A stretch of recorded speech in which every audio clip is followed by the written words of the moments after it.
Make sure you download the Woodward Sports app in the App Store and the Google Play Store today. Take Woodward Sports with you wherever you go and listen live on your phone or mobile device.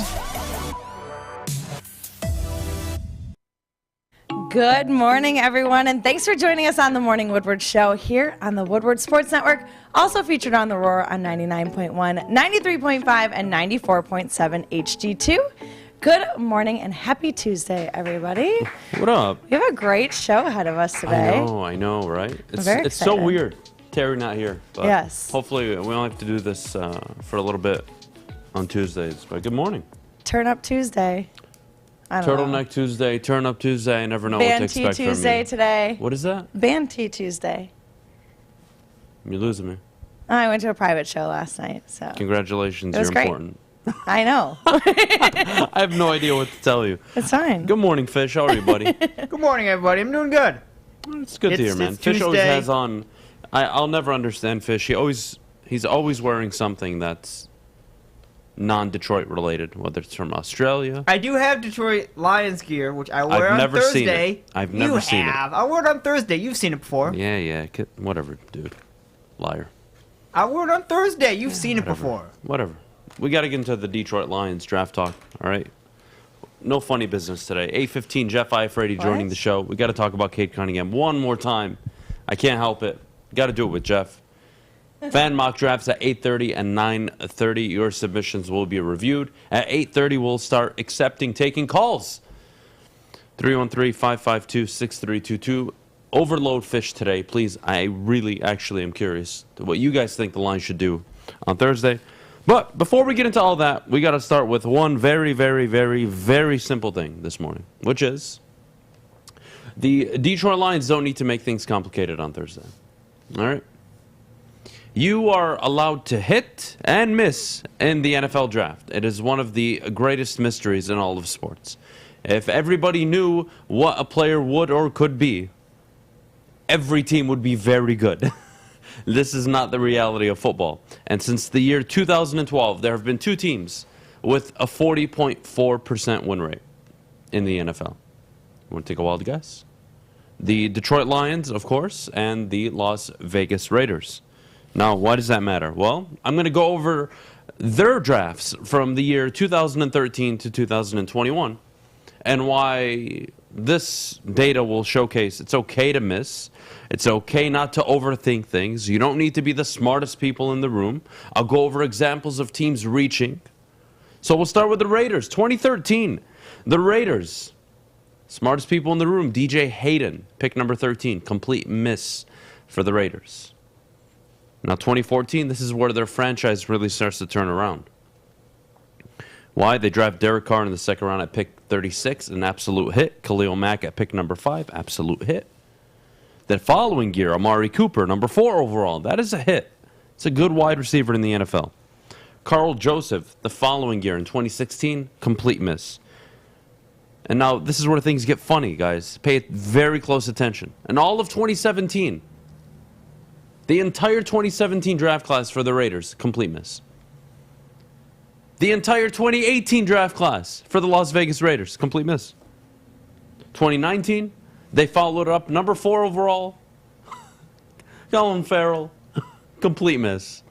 But they make up for it. Josh Jacobs, pick number 24, hit.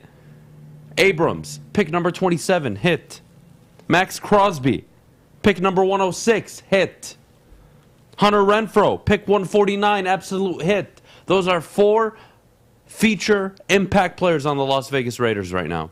And they all came from the same draft after they missed 2 straight years completely in the draft. Isn't that funny? 2020, complete miss. 2021, we're not going to go into it because it's too early to tell. Isn't that funny? You can miss and recover. And if I asked you, what do you think of the Las Vegas Raiders right now? You would tell me you're feeling really good about them. Devontae Adams, Hunter Renfrow, Darren Waller, Derek Carr, a defense that is improving. Jonathan Abrams will be healthy this upcoming season. You would tell me that you're feeling good about them. But what can you associate with the Las Vegas Raiders and the Detroit Lions since 2012? Uncertainty at head coach, awful general management. Very simple. Let's go to the Detroit Lions. 2013, Maddy, you know who the Lions drafted number 5 overall? Ezekiel Ansah. And I would say he was a hit. Look, he gets dogged on for being injured after his first 5 seasons. But his first 5 seasons with Detroit, he was an impact player. 50.5 career sacks. When he was on the field, he was making plays. There's no question Ezekiel Ansah was, again, it was a good pick. Very good. Can you predict injuries? No, you can't. So I'm going to give the Lions a hit on that one. Same year, 2013, Darius Slay, second round, hit. 2014, a complete miss. The entire draft was a complete miss. Oh, and they passed on Aaron Donald, Devontae Adams, and Jarvis Landry. 2015, a complete miss outside of Quandre Diggs. 2016, a complete miss outside of Taylor Decker. 2017, a complete miss outside of Kenny Galladay, who you didn't even re-sign. So I don't even know why I'm giving you that.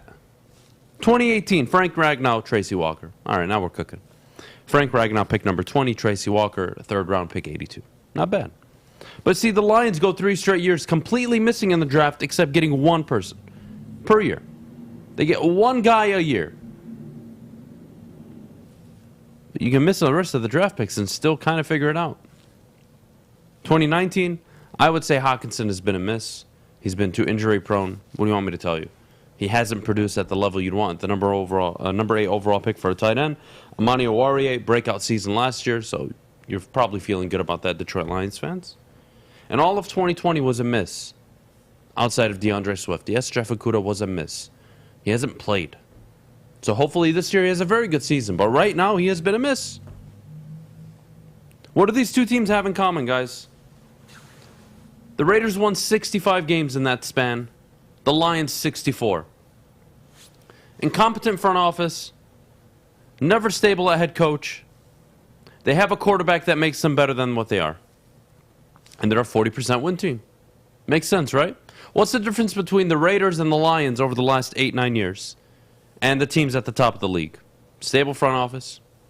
Very good head coaches. Most of them have franchise quarterbacks. And the teams that don't have a franchise quarterback, they have, I would say, the guys you would call above average, you know. They're not elite. They're not franchise changing. But they're guys that are very good quarterbacks. We don't need to overthink this on Thursday at all. This doesn't need to be a drawn-out conversation. This doesn't need to be, oh my God, Adam, what are we going to do? What if they don't take him? Relax. Relax. There are teams that have won Super Bowls in the last 5 years that have completely missed in the entire NFL draft for years on end. It's okay to miss. It's okay to miss. Take a chance. You want to go on Malik Willis? Be my guest. You want to take Aiden Hutchinson? Be my guest if he's available. You want to take an edge rusher, a safety? I am so done with this. You are allowed to miss in the NFL draft. Just do me a favor. Don't miss trying to be the smartest person in the room. Do me a favor. Don't be like the New York Jets and miss on Jamal Adams. Believe me, they would have preferred a quarterback all those years ago. Believe me, they would have preferred a wide receiver. Believe me, they would have preferred offensive linemen. They would have preferred a pass rush. Don't get smart. Don't get cute. This is unnecessary. I don't want to hear talk about a safety. I don't want to hear talk about possibly a wide receiver. I just don't think it's in the Lions' best interest to take one number 2 overall. There's no receiver worthy of it. Just take the pass rusher. Is it the next coming of Reggie White or Aaron Donald? Maybe not. But if you can get Max Crosby, Trey Hendrickson level production, you will be happy with that. That is an improvement on your football team. Hell, if you could get Ezekiel Ansah production their first 5 years, you would be very happy. So do me a favor, Detroit. Let's not overthink this. This doesn't have to be difficult. Let's not make things difficult or more difficult than they need to be. It's already difficult enough to draft in the NFL. It's already impossible to get every pick right. And nor should you have the expectation of Brad Holmes. But come on, guys. This is very simple. Adam, best player on the board. You got to take him. Best player available. I don't care what the position is. All right, guys. You can stomp your feet in the ground. I don't care what you say anymore. I really don't. I really don't. I'm tired of it. I could care less. What I'm telling you this morning is that over the last 8-9 years, you are allowed to miss in the NFL draft. It is okay. Do I prefer you to hit every year? Yes, I do. Obviously, I am selfish. We all are. That doesn't mean it's the reality. And you can miss 2-3 years when you have a 2019 draft like the Las Vegas Raiders did. Josh Jacobs, Jonathan Abrams, Max Crosby, Hunter Renfrow. You would take every single one of those individuals on your football team right now. Maybe not Josh Jacobs. But given you have actual depth at that position. You guys get my point here? I hope I'm coming across very clear this morning. Do not overthink this. The position at number 2 overall commands 2 players. A quarterback and a pass rusher. That is it. End of discussion. Not a wide receiver, not a safety, not a corner, not a linebacker, not Jesus, not Moses. I don't care who. Buddha, I don't care. It is so simple to me. So simple. Am I missing anything, Fish, Maddie? I don't think I am. I'm not trying to make this complicated. I think it's very straightforward. Nothing? Any advice, Fish, to Lions fans ahead of Thursday? Be happy with the pick. No. Be happy with the pick. Every time, everyone's happy on Thursday, and then Thursday night comes and we all get angry about the pick. So can we at least be happy with the pick for once? No. What does that mean, Fish? Every time the Lions draft someone, everyone gets angry. Well, Every time. It doesn't even matter. They could be a person that we like, and they still get angry. Oh, we drafted that guy, even though we wanted him. I'll put it this way. Let's say... Like, if they pick Malik Willis, everyone's going to be angry. Well, let's say the fan base is split 50-50, Fish. What would you expect? Let's say half of the fan base wants an edge rusher, the other half wants Malik Willis, and like 0.5% want Kyle Hamilton. Whoever is selected of the 3 is going to cause outrage and uproar. That's the reality of it. Yeah. So, yeah, no, Lions fans, I think it's so simple. Typically, you'll agree on a quarterback. Nobody was complaining when the Lions took Matthew Stafford. Hell, Matthew Stafford that year, I think, was the only first-round pick that ended up working out. That was a whole rough draft class. So, yeah, maybe this draft class is a complete bust. Who knows?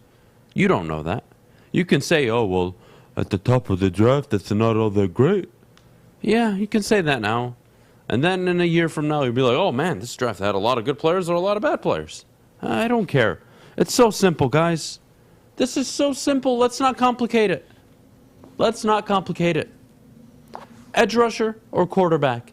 Although I am one of those people that is all in on defenses here, I am willing to acknowledge and accept the position at quarterback. Why? It is the most important position to figure out in football. Even though I believe you have a quarterback in the building, you should be able to win. You should be able to win with Jared Goff if your coach is it, and you continue to add talent on this football team. You do know what happens if they don't pick a quarterback. You know what happens. Bottom line knows what's happening. Bottom line can kiss my ass. Baker Mayfield coming to Detroit. Mayfield talk. I am so done with that talk, buddy. We're not addressing it on this show. I'm done. Okay. I have a baseball bat in the back. I'll handle Maz later. Okay, well, Maz, what about the whole crew? Braylon started it. Ryan Armani. Ryan has kids. Oh, so he immediately gets a pass? He gets a slight pass. Well, I'm telling you, like, they have inside information of Baker Mayfield coming to Detroit. So they have zero inside information. I promise you, Baker Mayfield to Detroit would never, ever, ever, ever happen. That is not a thing. The finances don't work out. Who the hell is trading? And why would Detroit trade for a one-year deal worth $18 million on a quarterback? Why? Give me one person that can explain that to me. There isn't. Well, according to the bottom line, he's better than Jared Goff. No, he's not. They are roughly in the same category as a quarterback. Neither is taking your team to the Super Bowl on their back. End of discussion. We're going to take a quick break. When we get back, Jeff Iafredi joins us this morning to talk some Cade Cunningham. But before we go, I got to tell you about my good friends over at Gypsy Vodka. It's Michigan's vodka. It's gluten-free. And, of course, corn distilled 6 times using artesian spring water. Ooh, Check out wait. Gypsy Vodka at gypsyvodka.com. Follow them on social media. And as always, please do drink responsibly. Life is full of hard choices. We're here to make one of life's biggest decisions as simple as possible. My name is Christina Gennari, and for over 20 years, I've helped hundreds of families buy and sell homes. We cover all of Metro Detroit and more, from large luxury homes to starter homes. We will work hard to make sure that you get the home of your dreams. So if you're in the market today or even thinking about buying or selling in the future, make the obvious choice. Christina Gennari, the obvious choice in real estate. Visit us at soldchristina.com today. We all know Cade should have been Rookie of the Year. But you know the saying, Detroit versus everybody. Uh-oh, Cunningham all by himself. Woodward Sports. Well, guys, you know where I get this glow from. It's from Chili Peppers Tanning. Make sure to join the Pepper Club for all the best deals on unlimited tanning. They'll even beat their competitors by $5. Chili Peppers, it's where you'll find the hottest bulbs, the hottest deals, and the darkest tans. Good morning, everybody. We are joined by a very, very special human being. This is a guy I would hug every day if he didn't have a girlfriend. The point is, he's a good-looking man. And not only is he a good-looking man, he knows what he's talking about. Right. Let's talk about the Detroit Pistons this morning. Cade Cunningham, Jeff, good morning, by the way. Cade Good morning. Cunningham finishes 3rd in the Rookie of the Year voting. Mm-hmm. The floor is yours. Yeah, well, I took the last couple days to kind of just let this settle. And I didn't want to overreact. Listen, I'm a little biased. And the more I thought about it, the less I was mad about it. Because I understand at this point why these people, because you got to think, Adam, the NBA gives each city, 2 votes. Writers get votes. And let's say you're a writer for, the Pelicans or the Suns. These guys aren't watching Pistons games. So I understand why he did not win. Because the argument I would bring up is, what if Cade played the whole season? Do you think he'd still win? And I could argue probably not, because the same thing. And it's not just about Scottie playing the most games. Or I guess we're valuing winning more than ever. I mean, the MVP this year is probably going to be a 6 seed. And we're looking at Rookie of the Year in that same category. It's absolutely ridiculous. So the more I've thought about it, I would pick Cade as the Rookie of the Year for a multitude of reasons. One being, Cade is the only rookie that was treated like a vet, according to other teams, like how they approach Cade. Your game planning for Cade. Double team rate. I mean, he's in the echelon of Steph Curry and LeBron James, not to mention Darius Garland, who's Evan Mobley's teammate. But there's a lot of things, like the adjustments he had to go through as a rookie, the leading scorer on his team. I mean, you had Jeremy Grant, but he was injured.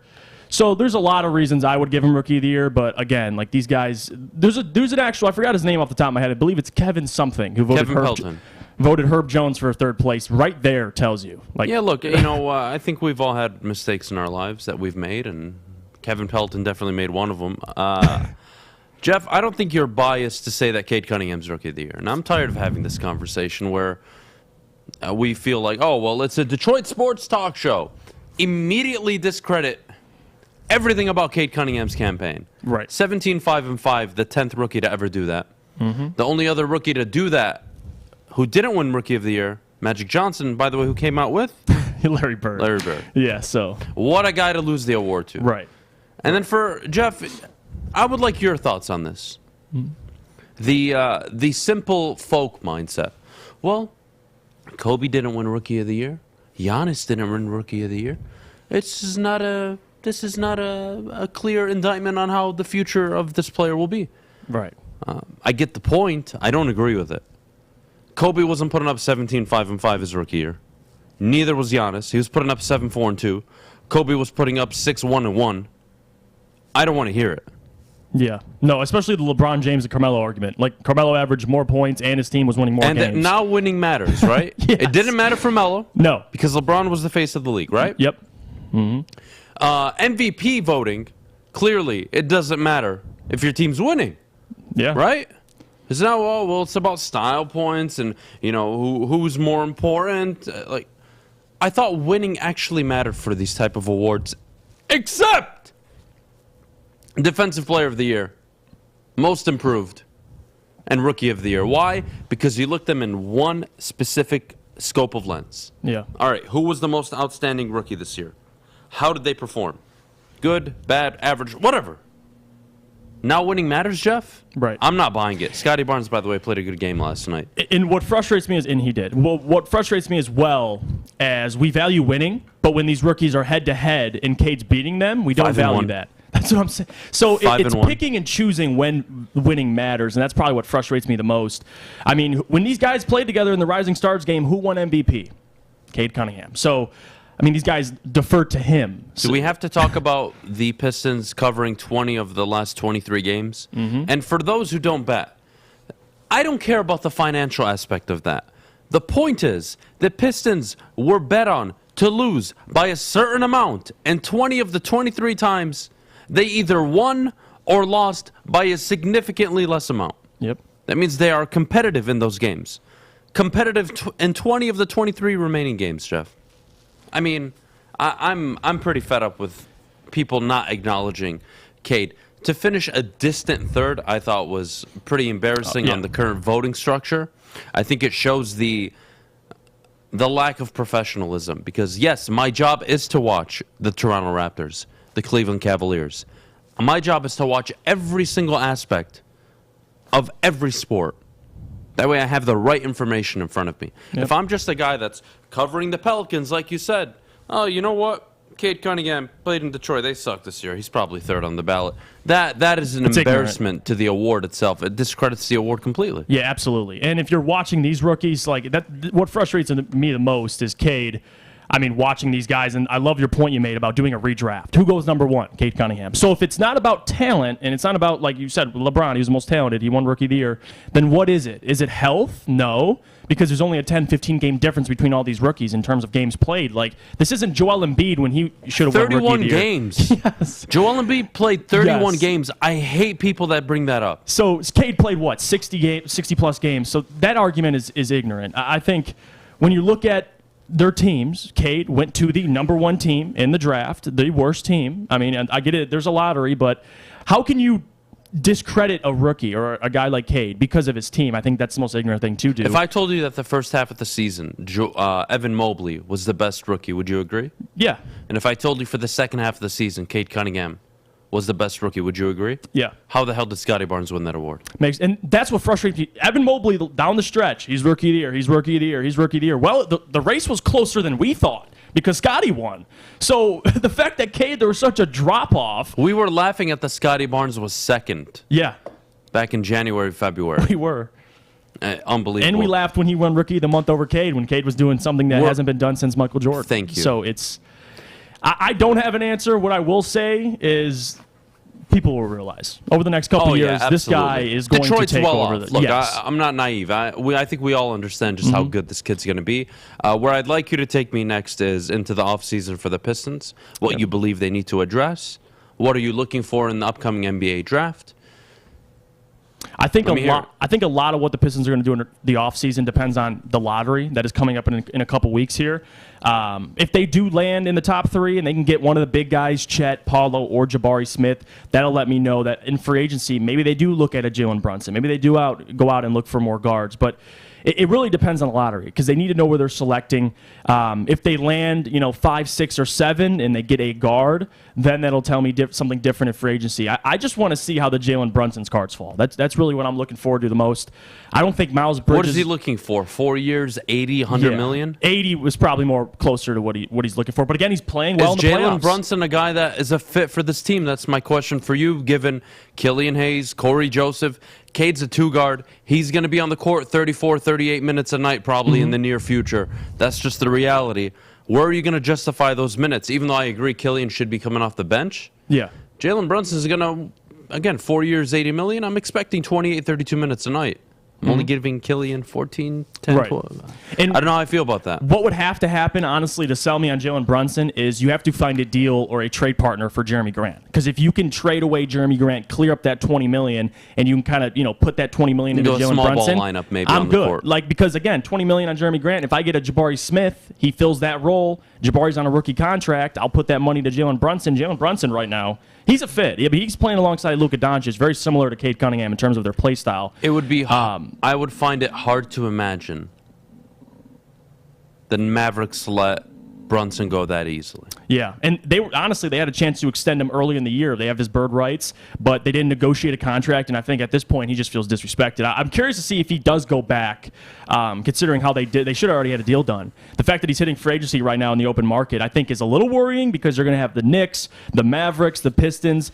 It's probably going to be a bidding war for Jalen Brunson, which I'm not too excited about, but again, Adam, I think this offseason, if people want to look, are excited to spend money, and I get it, don't expect too much because they could honestly not hit on any of these guys. And I mean, DeAndre Ayton's restricted. He's probably not coming here. Miles Bridges wants an insane amount of money, and that leaves Jalen Brunson, and who knows what he'll do. So Pistons fans, I don't think anyone should look at free agency like, go get him. They're going to go, spend all this cash.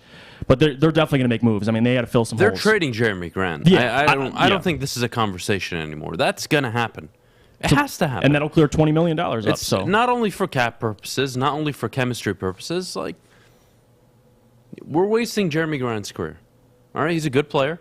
He's a good number 2.5, 3 on a very good basketball team. Right. He serves a really good purpose for a contender. Not Detroit. That's not what Detroit is right now. Mm-hmm. I would love to say, hey, keep him around for the young guys.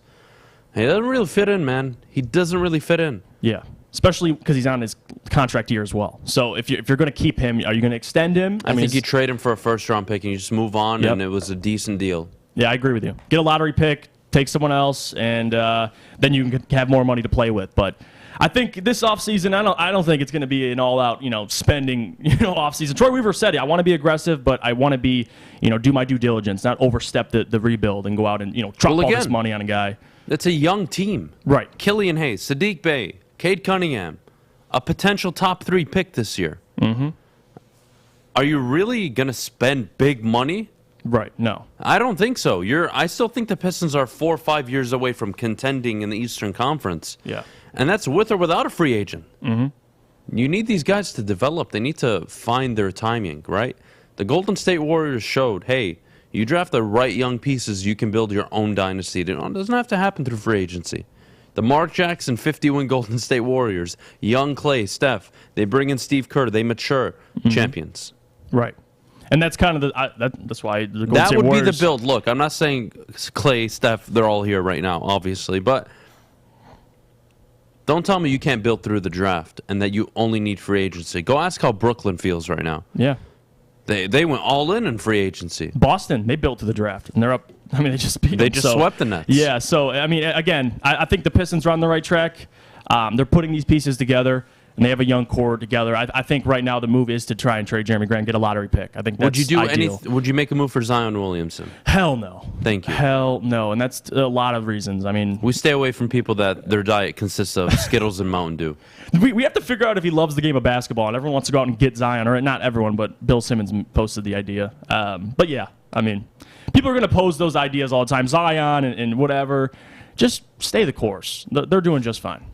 I'm with you. I'm with you. Well, Jeff, thanks so much for joining us this morning. Oh, thank you for having me. I'd love to see that face more often. Everyone at home would love to see it as well. I'd love to be here. What I would also love... Yeah. All right, Jeff, you know what? We're calling you up to pinch hit right now. What I would also love to see is you tell me about the good work that our friends at the Sports Marketing Agency are doing. Oh, I could tell you. SMA, ladies and gentlemen, the Sports Marketing Agency helps spread awareness about mental health and substance abuse. Their new podcast, This is the F Word, currently out right now, helps spread awareness on fentanyl and other addictions. Please go to thesportsma.com. And if you're struggling or know someone who is, let them know Woodward Sports sent you. Hi, my diamonds. It's Crystal with an X. You want to get hot and perfect like me? Here's my super easy routine. Drink at least a gallon of water before you wake up. Attach a weight to everything in your house. Hello? Sell your car and just sprint everywhere. Scream when you exhale. Don't follow Crystal with an X. Do your own thing at Planet Fitness with tons of equipment and free fitness training in our clean and spacious clubs. Join now for just $10 a month and cancel anytime.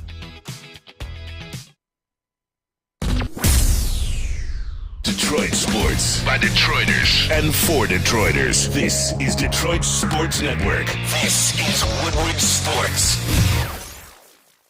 Well, it would be a tough decision for me if I had to choose between Jeff and Adam for my partner for Fulling, but I would have to go with Adam. That's right. Bowling Warehouse in Hamtramck is the home of the original football bowling pin game called bowling. There's 2 ways to play, $10 unlimited play, or you can reserve a private lane for $120. They've got a $2 mystery beer machine as well as multiple full bars, so you gotta get your drink on. Check it out at thebowlingwarehouse.com. All right, 8:30. You guys know what time it is. Fan mock drafts. Fish. Yeah. The lines are open officially. 313-552-6322. The lines are open. Again, call in, explain yourself, be my guest. Tell me who you think the Detroit Lions should be taking number 2 overall, what you believe their approach should be in the NFL draft. I am all ears this morning, but it's fan mock draft time. You guys submitted hundreds of mock drafts. To be honest with you, I wish I could get to every single one of them. I apologize in advance. But Alex, if you may, the name, who it's from, and throw it up on the screen, please. First, we got Mike Peterson. Mike Peterson. All right, Mike. No trades involved. I like it. Aiden Hutchinson, number 2 overall. I don't think there's anybody in the state or really any Detroit Lions fan that would say, oh, I'm not happy about Aiden Hutchinson. You got arguably a top 3 prospect in this draft class. Most would argue the number 1 prospect. Depends who you talk to. We'll have Russell Brown on to clarify that later on today. So Aiden Hutchinson, number 2 overall. I am game with Michael Peterson. Great job. Leo Chenal at 32. You're killing me at 32 and 34, and I'll tell you why. I think it's more important to take the receiver at 32 than it is at 34. Chenal at 34 I could live with. Cameron Thomas at 66 I'm a big fan of. Another wide receiver, that's where your board gets messed up. That's where your board gets messed up. I'm looking at a safety at 97. You take one at 181. That's fine. I can live with it again. This draft gets exactly what PFF says, which is a C+. Michael, thank you so much for the submission. Alex, what do we got next on the board, please? Doug Fungus. Doug Fungus. Let's hear it. All right, Doug, you did the first 3 rounds. All right, I can respect that. Interesting. I've never seen anybody take Travis Jones, by the way, interior lineman out of Connecticut. Very interesting here. Kayvon Thibodeau, number 2 overall. Travis Jones, number 32. DeMarvin Leal. This is a really good pick, by the way. I am a big fan of this. It gets an F on PFF. I give it an A+. This is a guy that produced at Texas A&M. For other reasons, he is falling currently in the draft. You can't explain it to me why. If he's there at 34, I'm considering it. But if you throw it up one more time, I didn't get a chance to check out the last. All right, Troy Anderson at 66, A++ on that. Jelani Woods, I'm okay with a tight end at 97. We're going to need to get a backup for TJ Hawkinson, given he's always hurt. Jesus Christ. All right, Doug, you are going to get a B from me. You didn't address the wide receiver position. I thought that's very important, and safety. At 97 and 32, I think safety and wide receiver are what you're looking for. So show me the next one on the board. Good job, Doug. Thanks for the submission. Next one on the board, Alex, please tell me from who? D. Smitty. D. Smitty. Oh, wow. We went quarterback here, D. All right. Let's talk about it. Aiden Hutchinson, number 2 overall. Fantastic. Desmond Ridder, number 32 overall. Look, I don't have to agree with it. It's a good pick. It's a cost-effective 5th-year option pick for a quarterback. There's 0 risk involved here. I'm okay with this. Quay Walker at 34, love it. Kirby Joseph at 66, A+. Danny Gray, wide receiver. So now we finally addressed the wide receiver here in the 3rd round. I can get behind it. I don't mind. Brian Robinson Jr. at 177. I'd rather have Ty Chandler. And then you go guard and interior lineman. You're missing one more thing here. And that is another edge rusher. I would have taken a chance. Instead of a guard or an interior lineman, I would have taken one more edge. So who was the gentleman that submitted this again? D. D. Smitty. D, thank you. I'm going to give you C+, B-. Not bad. Not bad. I can respect the quarterback decision. On to the next one, Alex, please. Throw it up in the chat. Evil Papa. Evil Papa. All right. Well, you guys are kinky with your names this morning. Kayvon Thibodeau, number 2 overall. George Pickens, number 32 overall. Nick Benito, very interesting. Very interesting. Brian Asamoah, great value at 66. James Cook, love the running back depth at 97. A center at 177. Very interesting. Very interesting. A defensive back at 181. And the last pick of the draft, a safety. I would have preferred a safety earlier on, but I can live with this board. I'm going to agree with PFF and give it a B. So very well done. I'll give it a B on this one. Alex, if you made the next pick, or excuse me, the next mock on the board, please. Trey Jones. Trey Jones. All right, Trey, what do you got? Interesting. Take it down. Next. Not trading for Deebo Samuel. Next. What was his name, Trey? Yeah. Trey, DM me. We got to talk privately. And if you share those DMs, I'll find you. Next. Who do we got? Joel Booth. Joel Booth. All right, Joel. Interesting. Holy hell. All right, so you make a trade with the Niners. Thank God it wasn't for Deebo Samuel. I can get behind this. Kayvon Thibodeau, George Pickens, Jalen Petrie, Cameron Thomas. The first 4 picks here, I think, are home runs. Very well done. Addressed positions of need. I can get behind it. Carson Strong, very, very interesting.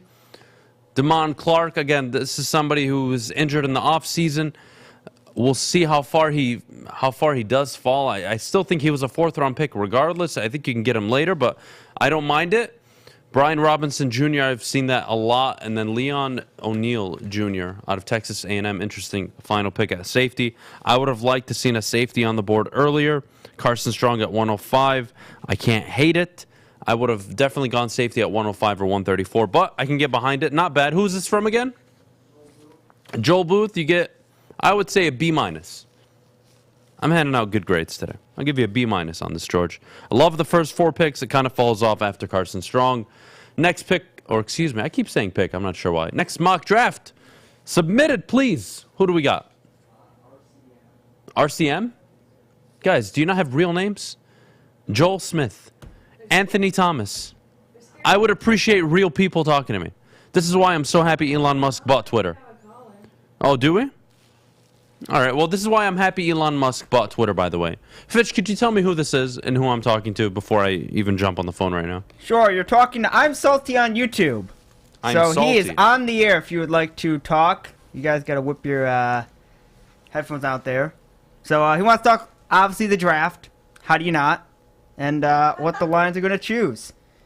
So he is all yours whenever you are ready to take the call on this lovely Tuesday morning. He's from Southwest Michigan. Super. We love that. I don't know why these things are such a pain. Like, my ears always fry off, but... All right. You know you can get headphones, like, from Best Buy for, like, $20. I'm happy with these. Oh, okay. All right, who do we got on the line? I'm Salty on the YouTube chat. All right, I'm Salty. Where are you from, buddy? Sturgis area, man, out here in the sticks. Hell yeah, man. Good morning. How are you? What can I do for you today? I just want to let you know, man, Malik Willis is the pick, okay? And I'm going to explain why, all right? Everyone knocks Malik for not having the production in college, correct? Theoretically, yeah, I think the accuracy is probably the most criticized. Okay, and here's my take on it. We're talking about Baker Mayfield, Heisman winner, Jared Goff, #1 overall pick, produced in college. You're not guaranteed to be a good pro if you produce in college, right? There's been plenty of quarterbacks that come out, have a great college career. They come out and they're trash. They can't win 4 games. Baker Mayfield, nobody even wants him for a 5th-round pick, right? It's all potential. It's all off of, are you a leader of men, right? You know Can what? you be a great leader? Yeah, you know what? I'm with you on this. Again, I don't have to agree that I love Malik Willis. I want the Detroit Lions to take him. But I can get behind you. 1, production in college is no guarantee that you'd be successful. Again, drafting a quarterback is one of the hardest things to do. And second, Salty, where I'm going to agree with you is I'm not too concerned about the accuracy issues like you are because I've seen Josh Allen come to the league. I've seen, hell, even Lamar Jackson come to the league and be very successful. I wouldn't be too worried about it. Would I make the pick for Malik Willis at number 2 overall? No, I would not, but that doesn't mean I would hate it. Again, when you have an opportunity to draft a franchise-changing player at the quarterback position, Salty, I don't care what you have to do, you do it. Fair? Right, I agree. And you know what? If they don't take Malik, I'm right on your board, man. It's either an edge rusher or a quarterback. That's where I'm at. I'm with you. You don't pick it 2 and take a safety. I love it. Or a linebacker. I love it, Salty. My man. Thank you so much for the call, Yes, brother. Would love for you to call back soon. Anytime, you're more than welcome. Fish, he gets 5 stars for the call. Thank you so much, Salty. Have a good morning. You too, man. All right. That was a good call. Good call. Alex, next one on the board. Name, please. Well, do you want to go back to RCM? No, I'm done with RCM. Fake people are not acceptable. Fake people not acceptable. Who else we got? There's a lot of fake people. I know. David. Who is it? David Mentier. All right, David Mentier. Wow. Here we go. I love different. I love when people go a different route. I love seeing a board that I'm not familiar with. This I can get behind. PFF gives it a B+. Kayvon Thibodeau, number 2 overall. Arnold, I hope I don't botch his name. Ebikide? Oh, God, that was horrible. Long story short, this is a kid people are high on out of Penn State. George Pickens at number 34. Troy Anderson again. Troy Anderson at 66. Tremendous value. I love that pick. Kyle Phillips out of UCLA. Again, I'm not going to kill it. Pick number 97. I would have liked to seen a better player off the board. I feel a wide receiver is unnecessary given you took Pickens. A running back I can get behind. A safety I can get behind. A defensive back I can get behind. You're going to get a B+ from me this morning. I think it's a B+ draft. If you would have not drafted a wide receiver at pick 97, you would have gotten an A-, I believe. I really believe that. So, well done. Next one on the board. Who is it from, Alex, please? John J. Jorgensk. Hopefully I didn't butcher that too I'm just going to call him John. Good morning, John. At least he has a real name. Thank God. John, good morning. Number 2 overall, Kayvon Thibodeau. Wow, Malik Willis at 32. So this board already gets an A+. It really does. And you can't convince me otherwise. I don't need to love the quarterback. The fact that you get Malik Willis at 32, given all the hype you give around him, that is a home run draft. Lewis Sine at 34, a linebacker at 66. Chad Muma, by the way, who could easily go in the second round. Fantastic value. Romeo Dubes, love it at 97. Micah McFadden, another linebacker I can support, and at 177. I would have loved to seen a running back here in the 6th round, but I'm not going to kill it. And another safety, again, unnecessary. I would have taken a DB, but you're going to get an A. The first A of the day. Congratulations to John. John, that is the high-grade cocaine I want to see every single morning. That's the stuff I'm talking about. That's the stuff I am willing to put on this microphone right here and just shoot a line. Was that a bit graphic? I probably shouldn't do that. Oh, well. Yeah, you did it anyways. Oh, well. Who cares? We do have a call if you would like to take that. Who? Joshua from Arizona. Joshua, you know what? We're getting love from Arizona. We're going to take the call. Okay. But Josh, I'm giving you a heads up, buddy. You got to make this boy. quick. Because we got 2 minutes. And Fish, can you fix Maddie's headphones, please? Josh, good morning, buddy. How are you? Doing great. How you doing? I'm good, man. I'm good. What's up? I think we should trade back out of 2, and we should pick Jermaine Johnson out of Florida State. You know what? I won't disagree with you. My question to you is, do you believe there's a team that would be willing to trade for 2? And not only that, if you were another team, would you move up to the number 2 overall pick in the upcoming NFL draft? Well, it all depends because in this draft, like, we don't know who's going 1 really. We don't really know who's really going to go in the top 5. So we don't really know who's going to jump up to get that quarterback because, you know, Carolina doesn't really have a pick after 6. I think, the 4th round's the next one. So they don't really have any trade value to move up. Seattle has something, but do we want to trade back to 9? My question to you is Seattle, Atlanta. Let's just say, right, we both know they need a quarterback. Yeah. They're going to suck this year regardless. Why would they trade up future picks for, again, a draft class we are not certain of?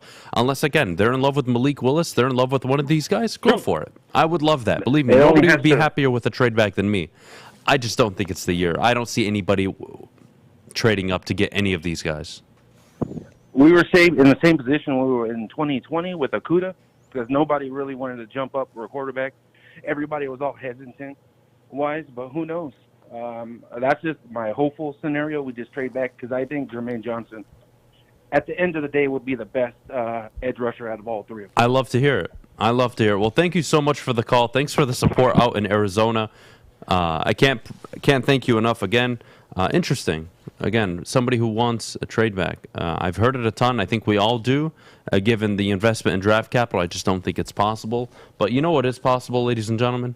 Getting hair that looks as good as mine. And yes, I am going to be very, very conceited and arrogant this morning. My hair looks awesome because I go to Lady Jane's every single day. Not every single day, let me not be dramatic, but at least twice a week I get my hair done over at Lady Jane's. The stylists over there are phenomenal. Walk in 10 to 8, 7 days a week. Anytime, relax and watch your favorite team play. And before you know it, your hair will be game ready, just like mine. Get to Lady Jane's, open 10 to 8, 7 days a week. Walk in anytime, ladies and gentlemen. It's wicked awesome.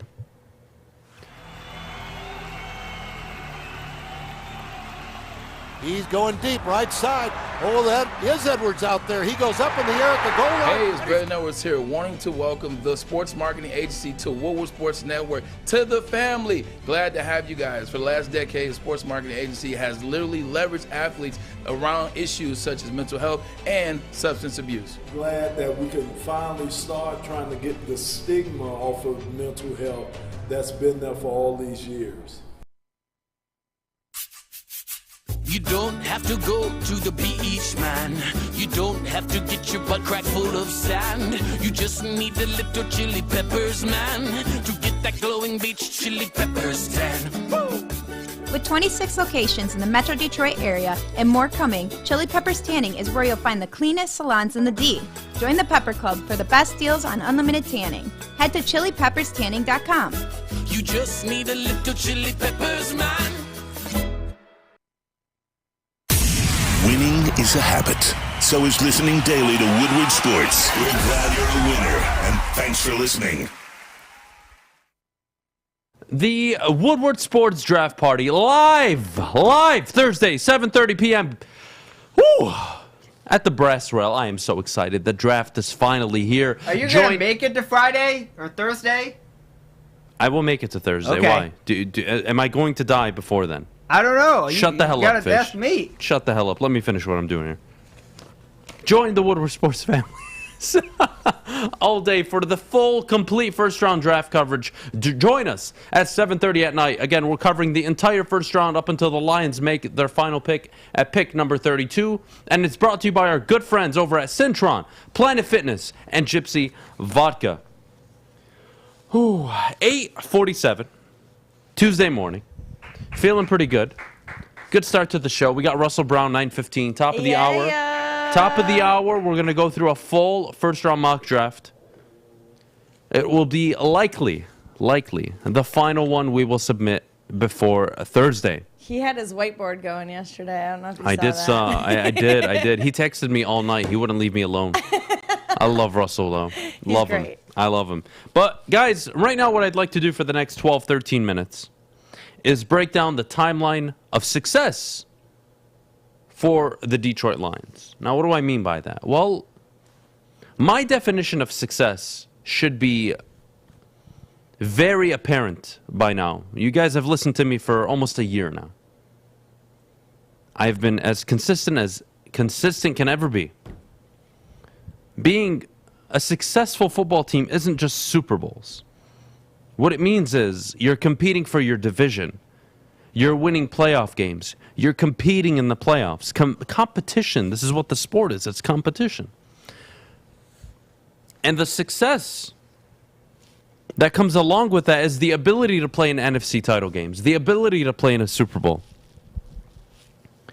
But the timeline is simple, folks. If Dan Campbell is going to be the head coach that you want him to be, that we all want him to be, if Dan Campbell is going to be the head coach or one of the better head coaches in the NFL, you will see success almost immediately, meaning this year or next year. No excuses. No, we're suffering from a lack of talent. The quarterback is not a franchise quarterback. None of that.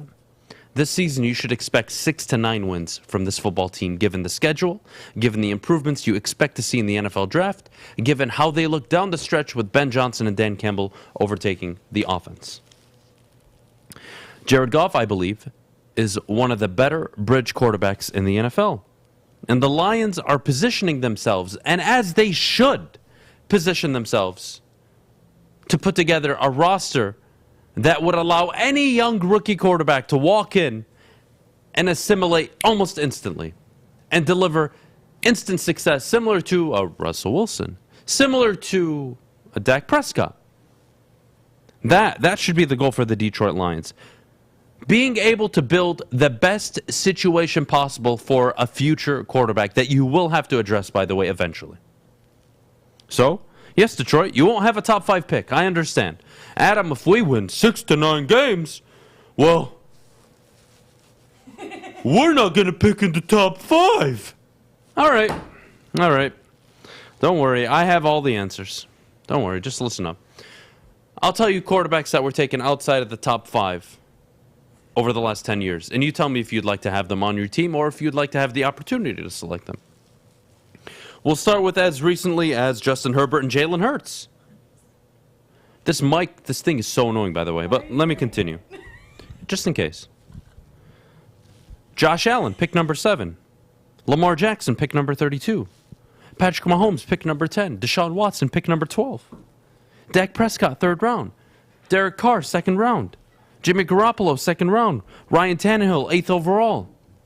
Russell Wilson, 3rd round. Nick Foles, I believe, 3rd round. Kirk Cousins, 4th round. Now again, they're not all franchise-changing quarterbacks. And especially the ones at the higher end. Your Herberts, your Mahomes, Watson, Allen, Ryan Tannehill even. Look, he's not a franchise guy. But there's value at the quarterback position. And you can't tell me that you can't get it right. You don't need to be picking in the top 5, guys. It is not necessary.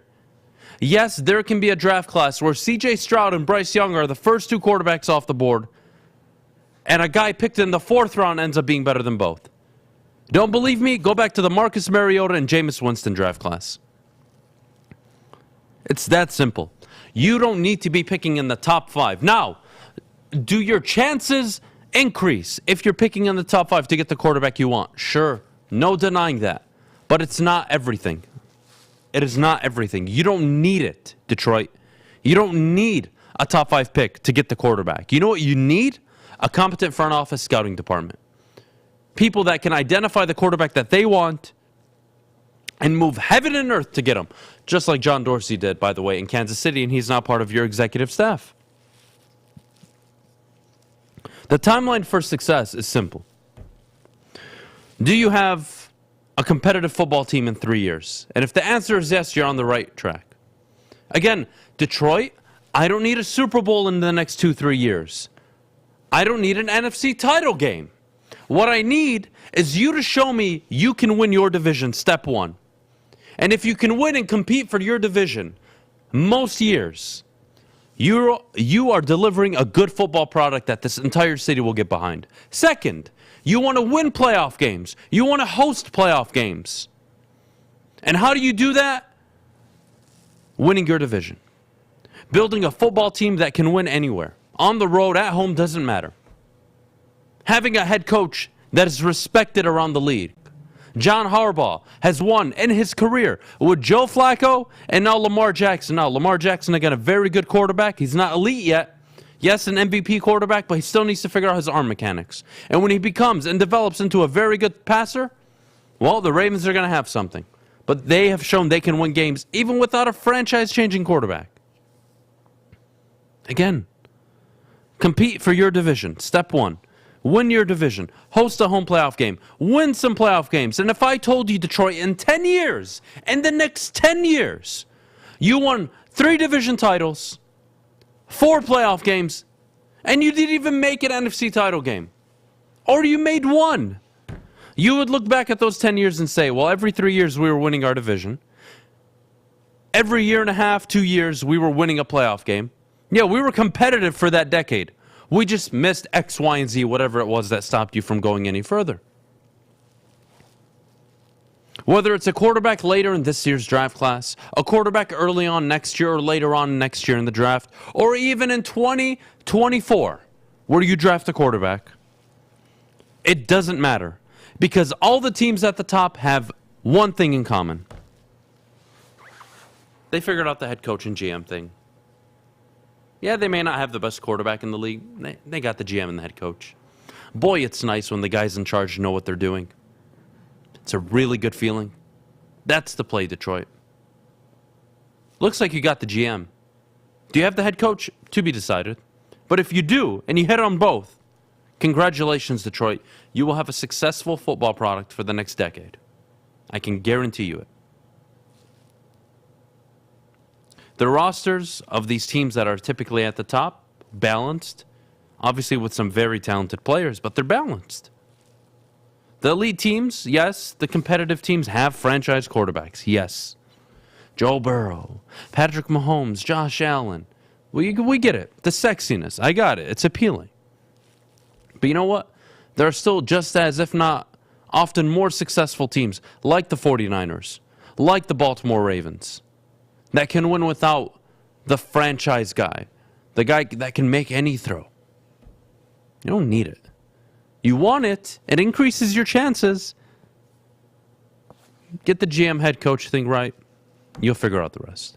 Am I the only one that's scared for Detroit if we do start winning? Why?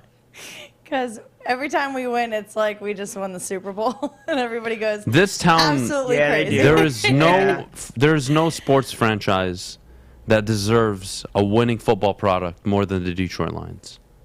I mean that. Now, when I say that, please understand I'm not talking about the Fords here. I'm talking about you, Detroit Lion fans. You deserve it. You've put up with God knows what over the last 58 years. I've only been alive for 28 of the mess. 28 years of it. I've only been alive to see 28 years of failure. Some of you have seen it all. God bless you. You deserve everything. And I hope you get it. I really do. I'm not sitting up here trying to be cynical when, I give an opinion you may not like, or I tell you something you may not like. I could care less. At the end of the day, I want what you want, a successful winning football team. It makes my job a lot easier. Believe me, guys, this is not hard. If the Detroit Lions were a winning franchise, it would be so easy for me to sit up here for 2 hours every day. Hell, I would change the show and make it a 4-hour show if this team was successful, how easy it would be to talk about them. I make my point? Yeah, point made. Start winning, guys. Jesus Christ. Easier said than done. They're working on Your it. timeline, Yeah, Detroit, by the end of year 3, you should be competing for your division. And if you aren't, you got to ask questions. Fire the coach. Don't sit there and tell me, well, we're going to accept mediocrity again. Don't bring up the Jim Caldwell stuff with me. We're not accepting mediocrity. I will not allow it. I am going to brainwash you to understand you are not allowed to accept mediocrity anymore. I don't care how bad the history of this football team has been. You want to turn it around? You do it by winning at the elite level. Win your division. Haven't done it since 93. Win a playoff game. Haven't done it since 91. Get your act together. The rest will follow suit. Hopefully. Top of the hour coming up in a few minutes. NFL complete first-round mock draft. I am very, very excited. We may even flex it, to be honest. Maybe we'll do top fan mock drafts to start it before we get into Russell Brown. Sure. I think we should do that. I think we're going to do more fan mock drafts for all of you at home. Right. Feel free to call in, 313-552-6322. Again, call in before we get fan mock drafts taken care of. But before we do, Maddie, could you tell everybody at home about our favorite energy drink? Yes, I can. Our friends at Cintron, that is where you're going to find the best tasting energy drinks. It's the summer of Cintron, if you will. And now Cintron is available at Kroger. They've got a deal going on right now. You can get 2 Cintrons for just $4. Cintron is the new energy drink for the active lifestyle. Drink it, live it with Cintron. Hi, I'm Cade Cunningham. I'm proud to partner with Hall Financial, the mortgage company known for 5-star service. Don't just take my word for it. Check out their 5,000 5-star reviews for yourself. Go to callhallfirst.com and get started with your 5-star experience today.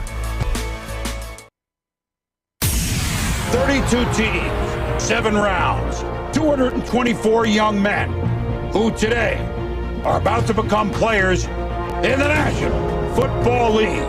A day where lives are changed, fates are decided, dynasties are born, and the clock is always ticking. Draft day in Detroit. A time of hope, a time of wonder, and a time for Detroit Lions fans to act like it's the friggin' Super Bowl. Join Woodward Sports and hundreds of other diehard Lions fans for our NFL draft party and live stream from the Brass Rail Detroit. All your favorite and not so favorite Woodward Sports people will be there. Adam, Terry, Neil, D-Mac, Braylon, Ryan, the heavyweights, NFL scout Scott Bischoff, Maz, Stick, Jeff Maddy, Joey, and more. Come join us at the Brass Rail Thursday, April 28th from 7 p.m. until pick number 32. See you downtown for Draft Day with Woodward Sports. Brought to you by Centron, Gypsy Vodka, and Planet Fitness. Guys, it's 9 a.m. and I can't stop thinking about the fresh, juicy, hormone-free chicken from Wing Snob. They've got the best traditional wings. Try out their signature sauces, Jamaican jerk or lemon pepper. Their wings are tossed to perfection in any sauce that you may choose. When the wings are this good, you're allowed to be a snob. Order online now at wingsnob.com. Wing Snob, we just have better wings. Oh, yeah. Top of the hour. I am feeling really good this morning. I'm not going to lie to you. I'm feeling really good. Fish, you said we had a caller. Is that correct? Who do we got on? Before we get into mock drafts, I'm willing to take a call. You want him out or you want me to screen What's him his first? name? Well, I don't have anything. We'll figure out who the hell it is. Okay. Jesus Christ, Fish. All right, Alex, if you may, let's get more fan mock drafts up on the board when you get a second. Everyone's so Of course. aggressive. Everyone's so aggressive this morning. Be prepared. Don't sit there looking at me like I'm the problem. Jesus Christ. All right, name, please. We got Rico Stone. You Rico flipped him Stone. off last Rico, time. I want you to remember you flipped him off last time based on his mock draft. I so did? He wanted to. Yeah, you yes, did. So he wanted to try again, and he apologized, and he's hoping you don't flip him off. Did I flip him off? I apologize, Rico. You know what? Actually, I don't apologize, but I do at the same time. Kayvon Thibodeau, number 2 overall. All right. I can't hate on it. Trading back, you get Nico Collins and the number 13 overall pick. Interesting. And you trade the 32 and 34. I wouldn't do this. I wouldn't. I see what you did here. I understand you have Jordan Davis very high on your board and you want the player, but I find it very difficult that I'm not walking away with a wide receiver in this draft class. That's my problem with this board. Brandon Smith, linebacker, love him. Kirby Joseph, love him. Jordan Davis, again, I can get behind the pick at number 13, but I can't get behind Jordan Davis trading the 32nd and 34th pick. That's 2 starters. Guys, I can't do it. I can't do it, Rico. I'm not going to flick you off this morning. That's going to get a B-. I love the aggressiveness. I love people that try things differently. I'm not going to knock on trying something new. I can respect it, but I wouldn't make that trade. 32 and 34 to move up to 13 for Jordan Davis. I'm not sure how I feel about it. I'm really not. So, next one on the board. Who is it from, please, Alex? Voodoo. Voodoo. Is that his name, or? I'm sure that's his real name. Oh, God. Oh, God. Oh, God. This is so not even... Okay, this would never happen, number 1. Number 2. This would never happen. DK Metcalf. You get this trade off the board, man. I'm not dealing with this. Next one, please. Who's it from? I can't with Andrew people. Baker. Andrew Baker. Please make my morning and make it easy on me. All right, Andrew. Kayvon Thibodeau, number 2 overall. Lewis Sign, number 32. Petrie, 34. I can respect it. Jalen Tolbert, kid out of South Alabama. Pick 66. An edge rusher and 97. Interesting. No linebacker taken until Micah McFadden in the pick 181, 6th round. Not bad. Not bad. PFF gives you an A-. I'm going to give it a B+. I'm going to give it a B+. Not bad. Well done. Well done. That's going to get a round of applause from me. Who else we got? Charles Palmer. Charles Palmer? Take it off the board. Not doing this. Not doing that. Charles, I don't want to see half of the feed. All trades and picks.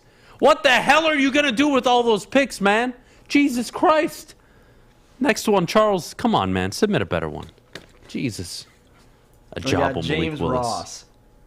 James Ross. All right, James, here we go. Kayvon Thibodeau, back-to-back edge rushers. I can respect it. Very interesting. Leo Chenal at 34. Alec Pierce, pick 66.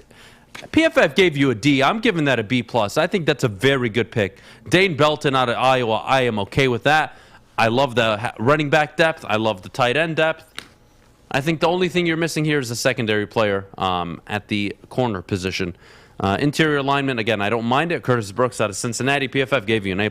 I mean, it's the 7th round. Or, excuse me, the 6th round. I'm not going to freak out about it. But not bad. Not bad. That's going to get an A-. That's going to get an A-. I can dig it. I can dig it. I like people trying new things. Fish, what's up? We have a caller, who is and it? his name happens to be best name in the world, Samuel. Samuel Lang from Wisconsin. Samuel Lang. What up, man? How are you this morning? I'm doing excellent. How are you today this morning? I'm good. Blood pressure's kicking in? Mine too. Mine too a little bit. Having to hear anything about Baker Mayfield coming to Detroit, just, oh my God. Gets me somewhere closer to an emergency room than I want to be. Samuel, I won't disagree. I think the Baker Mayfield conversation is disgusting. I am ashamed to work with Ryan Romani and Tom Mazaway. It is one of the most disgusting things I've ever heard uttered in my life. As we all should be. As we all should be. Now, I wanted to talk to you a little bit about something because I saw it. I just happened to see it too. Somebody else, like myself, feels Jordan Davis is worth that number 2 pick. And I know it's unpopular, but if you look at that depth at edge, because we all want edge, give that edge guy some help by giving a game wrecker. Give somebody who's going to impact player. DC talks about it. Coach talks about give our edge guy the guy who they have to double team in the middle. Give him that guy.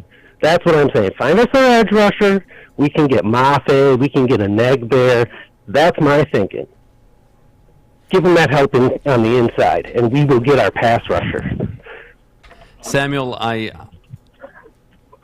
hard. But you got to see one. It's that chess move. You got to think ahead. This to me is a checkers move, and I'll tell you why. I can't handle Jordan Davis at 2. Again, I think he's a phenomenal prospect, a good player. I think he'll be very good in the league. I am looking, Samuel, for my Max Crosby, my TJ Watt. I'm looking for my game wrecker, my Trey Hendrickson, somebody to come off the edge and get pressure on the quarterback. I think all Detroit Lions fans should know how nice it was to have Cliff Averill and Ezekiel Ansah on the edges. Yes, now, if you're telling me, Samuel, you believe that Jordan Davis is the next coming of Ndamukong Suh, all-pro, year 1, coming out of college, you know what? I would sit here and tell you you're absolutely right.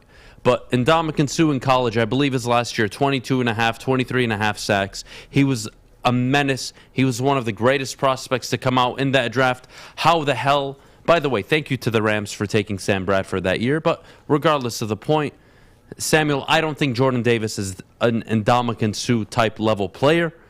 I don't think you're going to see all-pro out of him his first 2 years. And again, you invested 2 second-round picks last year into the interior line. I think this year Brad Holmes has to go on the edge, Samuel. I see why people believe it. I didn't see the interior with those picks to say, oh, we have the game wrecker that Dan Campbell, Brad Holmes are saying that's who we're looking for. And I think we see that. And if you see my draft, I'm telling you, I see we can get Devontae Wyatt there. We can get Nakobe Dean. We can rebuild that national championship. My concern, Samuel, my concern is, let's say I entertain Jordan Davis at 2, which I am completely opposed to. I don't know what picks 3 to 31 will be. And I don't see the Lions, I don't see the Lions trading up. So I'm relying on 30 teams essentially to pass on the player that I want at 32. That's a tough ask for me. So you don't think somebody like David Ajabo will fall to 32 I or think 34? Ajabo falls at 32. The problem is he's probably not playing till October, November. Coming off an Achilles injury is always very tricky. There haven't been many success stories. Yes, they come back. Yes, they can play. Will he be the explosive player he was before? We're not sure. And for me to take a chance at 32 or 34 on David Ajabo, again, I'm willing to do it, but I would be a lot more comfortable just getting my edge rusher out of the way at 2 and moving on, Samuel. I hear you. If you're going to get the edge and just get it out of the way, it does. It paves a whole different path for us in the draft than going D tackle. I understand that. I'm looking at number 2 going, we need a safe pick. We need somebody who's going to start for us week 1.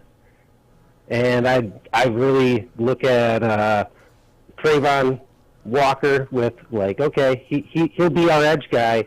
I got some questions about his. Yeah, you know what? Like, I'm not a big fan of Trayvon Walker moving forward. I think if Hutchinson's off the board, you take Thibodeau and you close the books and you move on, unless it's Malik Willis. Even though I don't agree with it, I can respect the idea of taking a quarterback. I get it. Like I can survive. I like. If you're going to go and take a quarterback this year, okay, they're going to sit. We're going to suck this year, be middle of the pack at best. That's the ideal scenario. And that's kind of why I'm like, look past this year. Look past 2022 and I think you cut off. I think Samuel's call. Oh, there you go. Oh, there it is. Yeah. So you're good. You're good. I caught you at the end. So if we're looking to build the team for 2023, that's what we're talking about too. Like fair enough. Fair enough. Malik. Go with Malik. Go with an edge, sure. But I'm still like Jordan Davis, safest pick in the draft. Go with it at number 2. I'll be down at the brass rail on Thursday, Samuel. If you want to head down, and I'll do a line of cocaine off the table if the Lions take Jordan Davis at number 2, and I'll probably end up killing myself too after. So should be a fun night. Thanks for the call, buddy. Peace. Oh God! All right, we got 3 more minutes. Let's get a few more mocks. We have one other person if you would like to take. And who's that from? Bart from Sterling Heights. Bart from Sterling Heights. Bart, I've never seen his name in the chat. Should I take the call? I don't know. We'll take the call. Bart, you're on the Morning Woodward Show. How you doing? Good morning, buddy. I'm good. How are you? I'm doing good. This time of the year, the Lions always, it's their Super Bowl. Something that I've passed 40 years trying to do coke. I'm with you, bud. I like Hutcherson. From my experience, I got a couple friends that played in the pros, and they said you can't teach speed. And Hutcherson, he just dominated the Ohio State game. Would be a great pick in the second pick.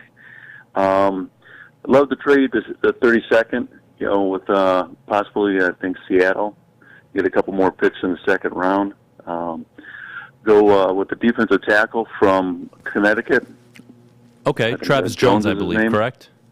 Yeah. Yep.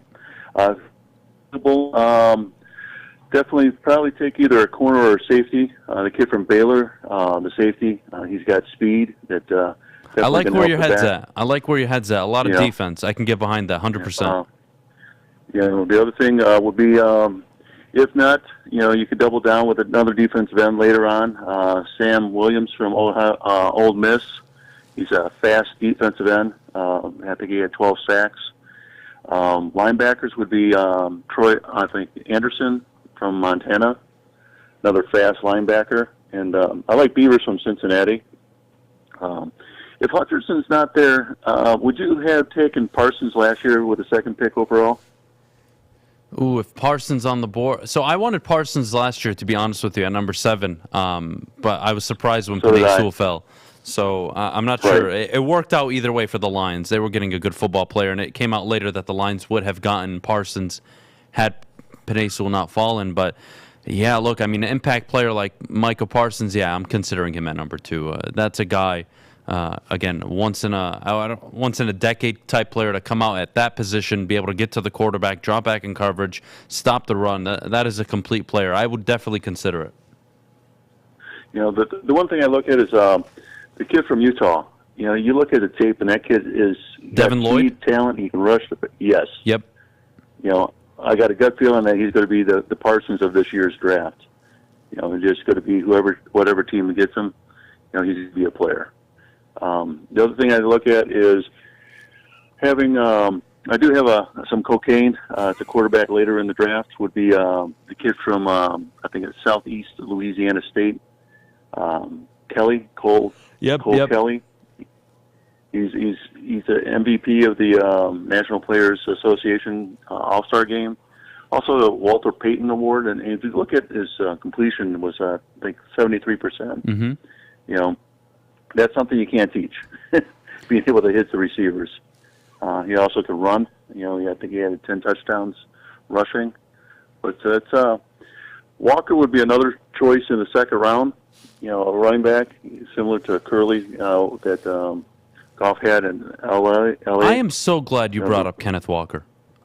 Look, you know, I'm not going to lie to you. I wouldn't say I'd do it this year, given the depth at the running back position, given how good the offensive line is. But damn it, whoever gets Kenneth Walker is going to be a very happy football team. That I can guarantee you. Yes, I agree. Watson's another one I like. You know, the kid from North Dakota State, the receiver. You know. 20 yards average over, you know, for each time he touches the ball. You know, you can't teach that. You know, that speed that he has. He did a good job in the Senior Bowl. Another one would be the tight end from UCLA. I don't know his name, but, you know, you look at what happened last year when we lost Swift and we lost TJ. You know, in the past 2 years, they've gone down with injuries. And it's something that you got to have some people that can plug those holes when they go down. And it's something that, you know, we had a lot of tight games. Before we signed the kid from Baltimore, the safety, I was definitely looking at safety in the second round. But it was interesting that he said that the way they played against him last year made him come to Detroit as a safety. It is telling. It is telling on the future here with Dan Campbell. Bart, I got to say, not only did I love the conversation, I think you're on point. I think the cocaine you're looking into getting is absolutely spot on. It's high-grade stuff. That is what I want to hear. I love the all-in mentality on defense. Love the safety in the second round, third round. Again, I'm with you. The players you named on the board, I think, are good picks. At the end of the day, like you said, you can't teach speed off the edge. Kayvon Thibodeau, Aiden Hutchinson, if they're available at 2, you got to take one of them. And it's that simple for me. Bart, thanks so much for the call. I really appreciate it. Call it any time. You get 5 stars. 5 stars, Fish. Mark, appreciate it. Thank you, Bart. Thanks a lot. All right, guys, we got to go to break. When we get back, we are joined by Russell Brown to go over some NFL draft talk. We got to go over some prospects I have questions on. I'm very excited. But before we do, may I remind you that Russell Brown does do a draft. Don't sit there and laugh. Russell Brown does do a draft show with Scott Bischoff on Mondays. It airs Tuesdays and Thursdays. Make sure you check him out. It's the draft show, and we'll see you in about 30 seconds. Hi, my diamonds. It's Crystal with an X. You want to get hot and perfect like me? Here's my super easy routine. Drink at least a gallon of water before you wake up. Attach a weight to everything in your house. Sell your car and just sprint everywhere. Scream when you exhale.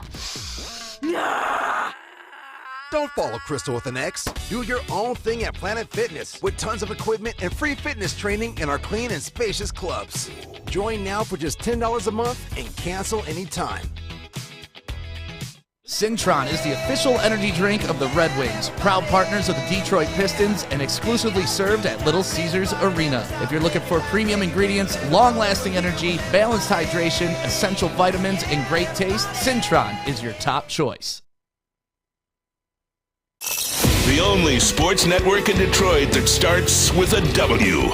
You know, because we win. Woodward Sports, Detroit's winning sports network.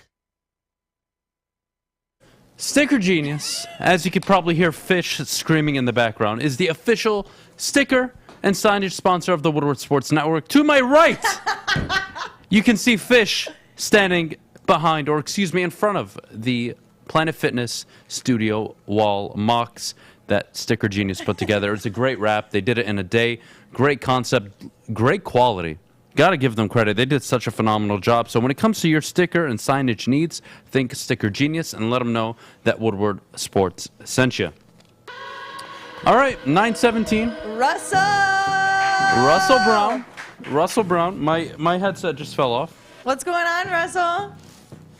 Oh, you know, same old, getting ready for Thursday. How are you? I'm wonderful. Better now that you're here. Yeah, I'm glad you guys get along. I don't like Russell anymore. He doesn't answer my calls. Well, he answers my calls. I know. Russell, I don't appreciate this at all. That's a lie, Adam. You call me and I answer on the first ring. That is a very good point. That's my that's my side babe over there. Russell, I got to ask you, look, man, I'm just going to get straight to it. All right? Is Aiden Hutchinson the best prospect in the draft? Is he the number 1 rated player on your board?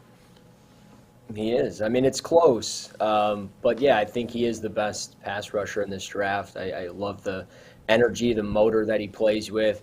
I like the length that he has, and he's got this blend of power and speed that other players just don't really have or possess consistently snap after snap. So I look at him, and I just see the ability to translate to immediate success when he steps on the field.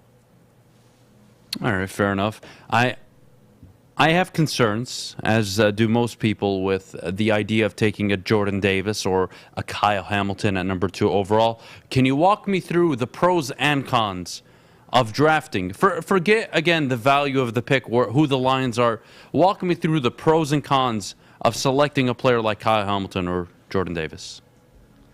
Well, the pros are the simple upside that he possesses to the back end of your defense. I mean, you put him in there, he's very versatile. He's going to do a lot of different things that I think some safeties in this class just can't do. I mean, it seems like wherever you would put him, he will consistently win. Now, obviously, the pro numbers or pro day numbers and combine numbers weren't great for a lot of people, including myself. I mean, it's not something that you want to see, but at the same time, you have play speed, and play speed is a real thing in the NFL, and when you watch these guys on tape. So I think when you watch him and you just see kind of what he possesses, there's so much to like with how versatile he is, how he's able to come up into the box, and how he's able to tackle downhill, and then just the range. I mean, there's so much range to his game, but at the same time, I could not justify taking a safety that high. I think he's the 5th best player in this draft, and there's just no way I would be comfortable taking him at 2 when I think we've talked about it off air many times that there's a lot of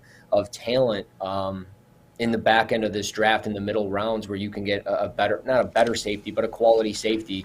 And if you can get that high upside player like an Aiden Hutchinson who could really alter and change the culture of your team, I think that's the direction that this team needs to go. Fair enough. In 2019, Russell, the Las Vegas Raiders made 5 selections, 4 of them which hit. Number 4 overall, they took Ceylon Farrell, who's a complete miss. Then they had Jonathan Abrams, Josh Jacobs, Max Crosby, and Hunter Renfrow. So my question to you is, how realistic is it, 1, that the Lions hit a majority of the players in this draft, and 2, is it necessary that they even hit in the first round, given that we can point back into the NFL's history and find out that, hey, every year there's a few guys in the 2nd, 3rd, and 4th round that are really damn good players? It's a great question. I mean, obviously, I don't necessarily know who they're going to take at 32 or 34, but just looking at how the last draft has gone with Brad Holmes and Dan Campbell, I mean, Ali McNeil, I think we can say he hit. I think we can say Amon-Ra St. Brown hit. I think, Sewell, he hit. I mean, I think there's enough there to say out of those 3 draft picks, out of the 7 that they took, they hit. So I like my odds knowing that within the first 100 picks, we've got 5 picks. So I think that's a great scenario where if they can hit 3 or 4 of those, it's kind of a home run of a draft. And this is the most, I think, important draft for this team and this organization with this regime. So I really think, you kind of got the foundation pieces in place last year. And this year, the speculation is Trayvon Walker at 1. Maybe there's an offensive tackle like Evan Neal that maybe goes at 1 instead. We'll see how that plays out. But if that's the case, I mean, it's similar to last year. You didn't think Sewell was going to fall to you at 7, and here's Aiden Hutchinson. He's going to probably fall right into their lap, best player available, and somebody that I think Brad Holmes and Dan Campbell can kind of get behind. Because, the mixed reports going into this week was that Dan Campbell didn't like Kayvon and that Brad Holmes did. And I don't want to be that team or this regime having mixed feelings on a player and they end up taking him, because that's kind of what we saw with Jeff Okudah back when, Bob Quinn and Matt Patricia were here. Matt Patricia wanted Derek Brown and Bob Quinn went with Jeff Okudah. So it's just one of those things where I would much rather trust that this team is going to get off on the right foot, especially in this draft, and land the guy that I think is the consensus player. All right, fair enough. Russell, give me 3 underrated players going into this draft, players that you believe have high boom potential, but aren't being talked relatively enough, I should say. Man, three underrated players. I said it last week on Big D Energy. I'll kind of go with them again. Desmond Ridder is somebody that I think could, at the NFL level, could be a really consistent pro quarterback, and he doesn't get talked about enough, I think, in the first round.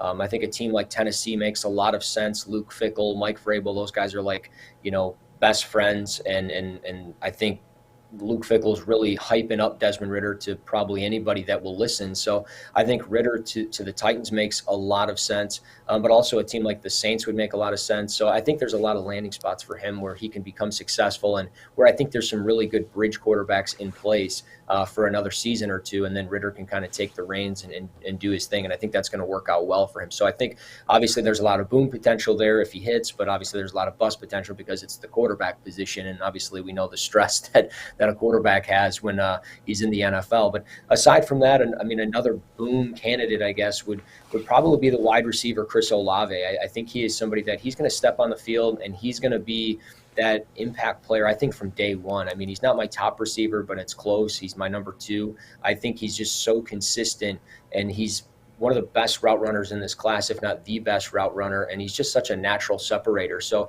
I love his ability, and I think if you put him in a system like maybe with the Washington Commanders to pair up with Terry McLaurin, I think it's a great fit. I like the fit as well to maybe Philadelphia. I know the Eagles have done a lot of homework on him.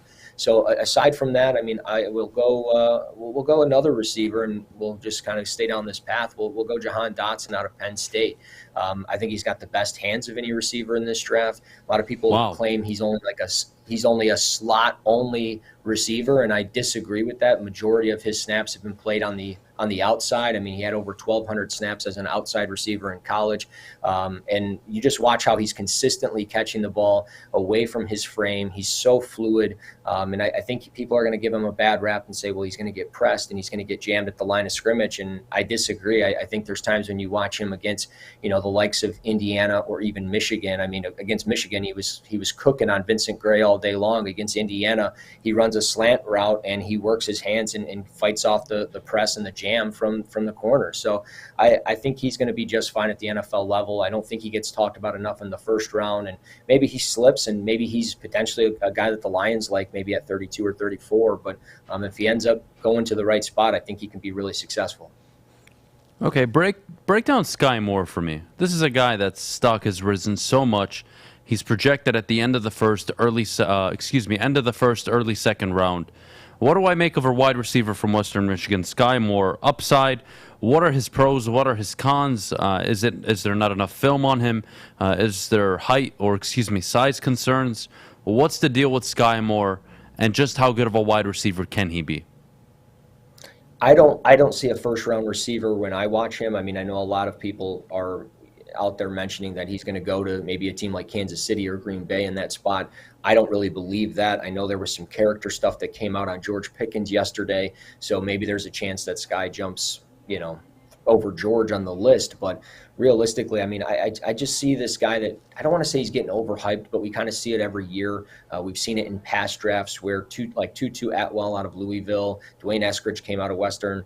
These guys were being talked about as potential first-round picks, and they ended up going in the middle to late second round. And I kind of think that could be a similar case here with Sky Moore. Obviously, if the run on the receivers happen early, then obviously a player like Sky Moore could easily shoot up draft boards depending on who's taking them. But when you watch him as a player, I mean, I think he does a really good job like throttling down. He does a really good job in and out of his breaks. I think he's got some really good double moves. But overall, I don't see the same type of talent as far as just overall speed into his routes. I don't think he runs. I think he runs his routes like very at one speed. He doesn't have multiple gears, and he's just somebody that I came away after 2 games just not impressed. Like it's just one of those things where, if I get 2 games in and you don't impress me, I probably move on to the other guy because, time is money and I got a lot of money to make. So it's just one of those things where I don't love Sky, but I think he's somebody that would make sense for a team in the early portion of the second round. But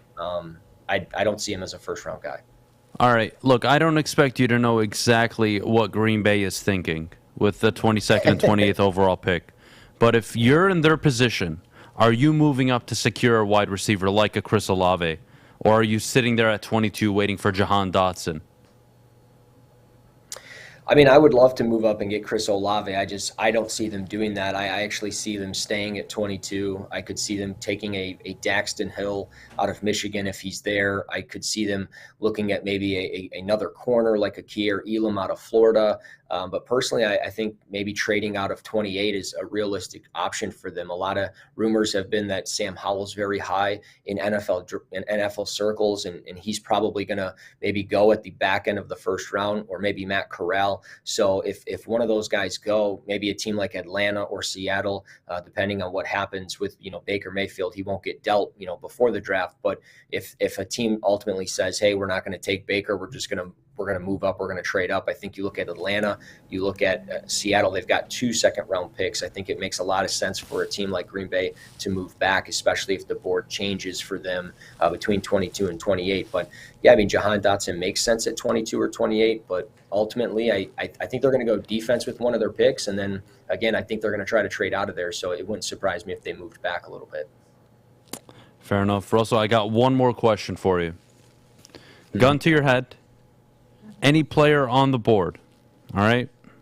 I wouldn't say any player. Let me not be dramatic here. Excuse me. Give me the positions you believe the Detroit Lions need to address on Thursday with the first 2 picks. Hell, I would say Thursday, Friday. Give me the first 3 picks, 2, 32, 34. I don't need the player. I need a mentality. What are you doing? Well, at 2, if Hutchinson is there, I'm going edge. I think that's the one of the top needs on the team. At 32, I would probably go linebacker or receiver. It just kind of depends on who's there. I think if Nakobe Dean is there, I love his fit for this team. As I've mentioned on Big D Energy, I think he's somebody that can play as your will. He doesn't play to the strong side of the field. You can play him anywhere between a 20 and a 50, which is linebacker alignment, and you just kind of let him roam freely and hope that the guys in front of him kind of eat up some space. He doesn't have to get into the wash. He doesn't have to get blocked by guards and centers. So I love that fit for him, and I like the character. I like the kid. I haven't read anything bad or heard anything bad about this guy. So when there's so much uncertainty around players and you don't hear anything bad, normally that's a pretty good sign. So I like him. And really just the linebacker position, like I mentioned, a wide receiver, I would then alternate after that if I take the linebacker. And then at 66, I would take Kirby Joseph out of Illinois. I would look at the safety there. I know they've met with him, and I know they like him quite a bit. So that would be the safety that I would take. I would love a Jaquan Brisker. I would love a Daxton Hill or even a Lewis Seen. But at the end of the day, I think if you can get a good value at safety in the 3rd round, I think it's a win-win for this team. Absolutely. Well, ladies and gentlemen, Russell Brown joining us this morning. Thank you so much, Russell. You were fantastic. I'll see you again Thursday. He's going to be live with us at the Brass Rail. Russ, thanks so much again, buddy. Thanks, guys. We'll see you Thursday. Russell's not ready for me Thursday. I'm going to have my Tony Montana suit. I have cocaine lined up on the table. I am so excited. Oh, my goodness. I hope the Lions don't mess it up.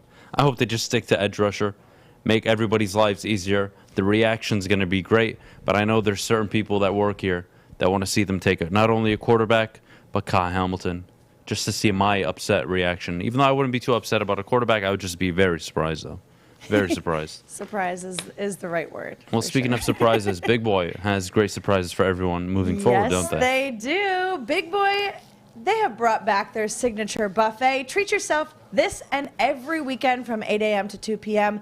at your local Big Boy. Enjoy your favorites. 2 kinds of eggs, bacon, sausage, garlic mushroom, grits, red skin potatoes, so much more. Weekends from 8 a.m. to 2 p.m. at Big Boy. Fellas, let's be honest. We like things to be easy. We like simple stuff, like sports 7 days a week. We like things uncomplicated, like Lady Jane's Haircuts for Men. Open 10 to 8, 7 days a week. Walk in anytime. Sign in, sit down, watch your favorite team play, and before you know it, your hair will be game ready.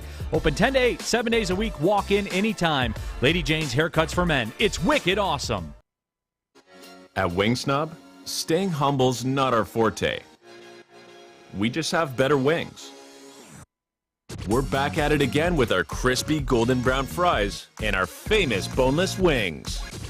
Juicy, tender, hormone-free chicken. Your favorite signature sauces with no bone. Just when you thought Wing Snob couldn't get any better. Order online at wingsnob.com today.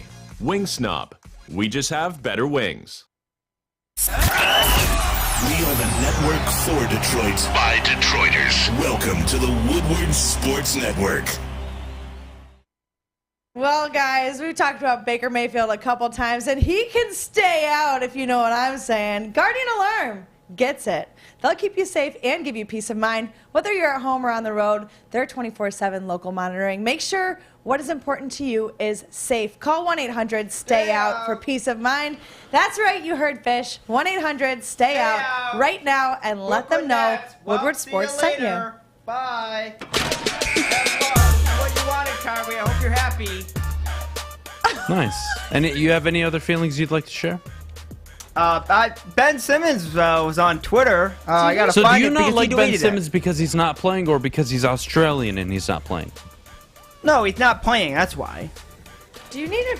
I love him because he's Australian, but he doesn't play for the team. Kyrie's the same thing. He doesn't play for the team. I feel like you have Which some is fine. pent-up anger that you might need to, Yeah, if you like, want to release it, now's the time. Right. Like, do you need to talk to somebody? Like, do you need to go to a destruction room? I'm taking you to the destruction room is exactly I think we where should we're go going. as a morning show We to the should. destruction room. That'd be It would fun. I'm totally fine.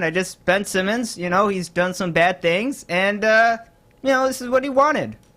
And Kyrie, too. This is also what he wanted. Well, you know what? So. That's such a great segue, Fish, into what we're going to talk about. You said that's what they wanted, correct? Kyrie, yes. And also Ben Simmons, what he wanted, Self-awareness too. has to be one of the most important attributes in 2022. Kevin Durant, Kyrie Irving, look yourselves in the mirror and just give yourself a round of applause. I actually respect KD more. I don't. Even though KD was on the court and playing well. Yes. But regardless of the point, it's not really on the court that I'm concerned about. Is Kyrie Irving yesterday says, well, you know what? We just got swept. You know what? I'm here for KD.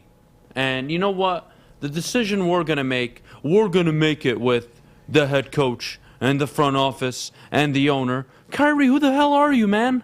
You're not the GM. Shut the hell up. But again, he's taking a page out of LeBron's book. I don't care what pay cut they're taking, Fish. You asked for this. You moved on from LeBron James. Kevin Durant, you left the Golden State Warriors. Suck my dick. That's what you get. But he you wants get to be swept, LeBron. motherfucker. That's what happens. He wants to be LeBron, though. That's why he left. I don't care. They're not to go to LeBron. Boston. Have a seat, man. Have a seat. I'm so tired of this shit. So tired of it. Kevin Durant leaving one of the best well-ran franchises in the NBA currently, for the Brooklyn Nets, who are nobody, who have no history, you know what? We're going to decide who the head coach is. If LeBron can't even pull it off, don't tell me Kevin Durant and Kyrie Irving are going to do it. Corey, what the hell is this, man? I'm so tired of these people. Oh, man, I had a fun night One thinks last the night. earth is flat. The other's skinnier than my freaking wife. Unbelievable. Hey, man, you know what I equated to last night? I don't know if you saw my I post. saw the video. I pissed myself. Oh, no, not the video. Okay, so you ever been at a banging party with one of your friends? You know, the party is dope as hell. It's live. And he said, you know what? I got something on the floor. Let's leave. Let's leave. I got something on the floor. Yeah. Y'all leave and y'all go to what's on the floor. and ended up being a dummy mission. That's what Kyrie Irving did to KD. He got KD to leave a dope-ass party with the Golden State Warriors and go to the Brooklyn Nets and join a dummy mission. I mean, look, I'm sorry. Now, I know that we were talking about, I don't want to go too off the rails, because I think that when you look in a single season, you got to look at the Lakers this past season as a failure. Regardless of what happened with the injuries or whatnot, it was a failure. You got three guys, LeBron, Russ, Anthony Davis, whether it's coaching, health, it didn't work out. But when you got Kyrie Irving and Kevin Durant, you go through the hoops that they went through. And James Harden. And James Harden. But you go through the hoops that they went through to build that team. And you get your ass swept in the first round. Look, they still have a chance to go make something of this. They still got a chance to salvage it. But up to this point, you got to look at this as a failure. I think Kyrie needs to become the coach.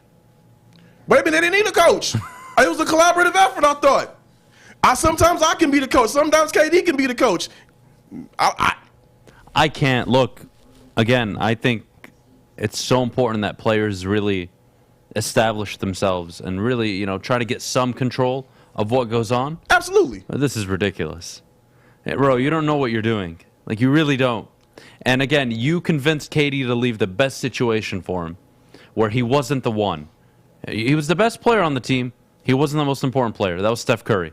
Oh yeah, it was KD was the best player, but it was still Steph's team. It was Steph's team, and look, we're seeing it now. They're up 3-1 with Steph, Jordan Poole. Who the hell was Jordan Poole 7-8 months ago? Klay Thompson. I will say this about Jordan Poole. Jordan Poole he's nice. He's nice. I didn't think I got to admit, I thought it was a mistake for him to leave Michigan and go to the league. He's proved everybody wrong, including me. I don't think anybody would have nailed Jordan Poole would be an all-star caliber player this early. Unbelievable. No, he's developed so well, but he went to the Golden State Warriors. Of course he was going to develop. Perfect situation for him. Of course he was going to develop. They've developed Steph Curry, Klay Thompson, now Jordan Poole, Draymond Green. I mean, come on. Watch Wiseman end up working out just because they're so damn good. Who's the kid they took this year? Kuminga? Not Kuminga. No, not Kuminga. Who's the kid they took this past season? Somebody help me. Who? All right. Watch this kid develop into a good guard. Golden State just has it figured out, man. Golden State just has it figured out. And look, Kyrie, again, I can respect if you want input on who the head coach is. Some of the roster. I can respect that. Shut the hell up with, we're going to sit down with the front office and the owner and we're going to make a collaborative. Shut up, man. That is BS. It's unbelievable. I can't. Kyrie thinks the earth is flat. Kevin Durant's too busy roasting people on Twitter and dating a bunch of chicks and then dumping them after a week. I don't know. I don't know what to do anymore. I think honestly, this is what happened to him. Is they just got humbled. Is this really that simple? I don't think so. I think they were never. I think it's a bad dynamic. That too. LeBron, again, as much as I dog LeBron, he was the 1A alpha on that Cleveland team. Oh, that's hands down. That's hands down. Kyrie showed up 5, 6, and 7. Got to give him credit. But, bro, come on. Come on, man. That was LeBron doing everything to allow Kyrie to be successful. Who's allowing everybody around them to be successful in Brooklyn right now? Nobody. It's me. It's a me team. And here's the thing.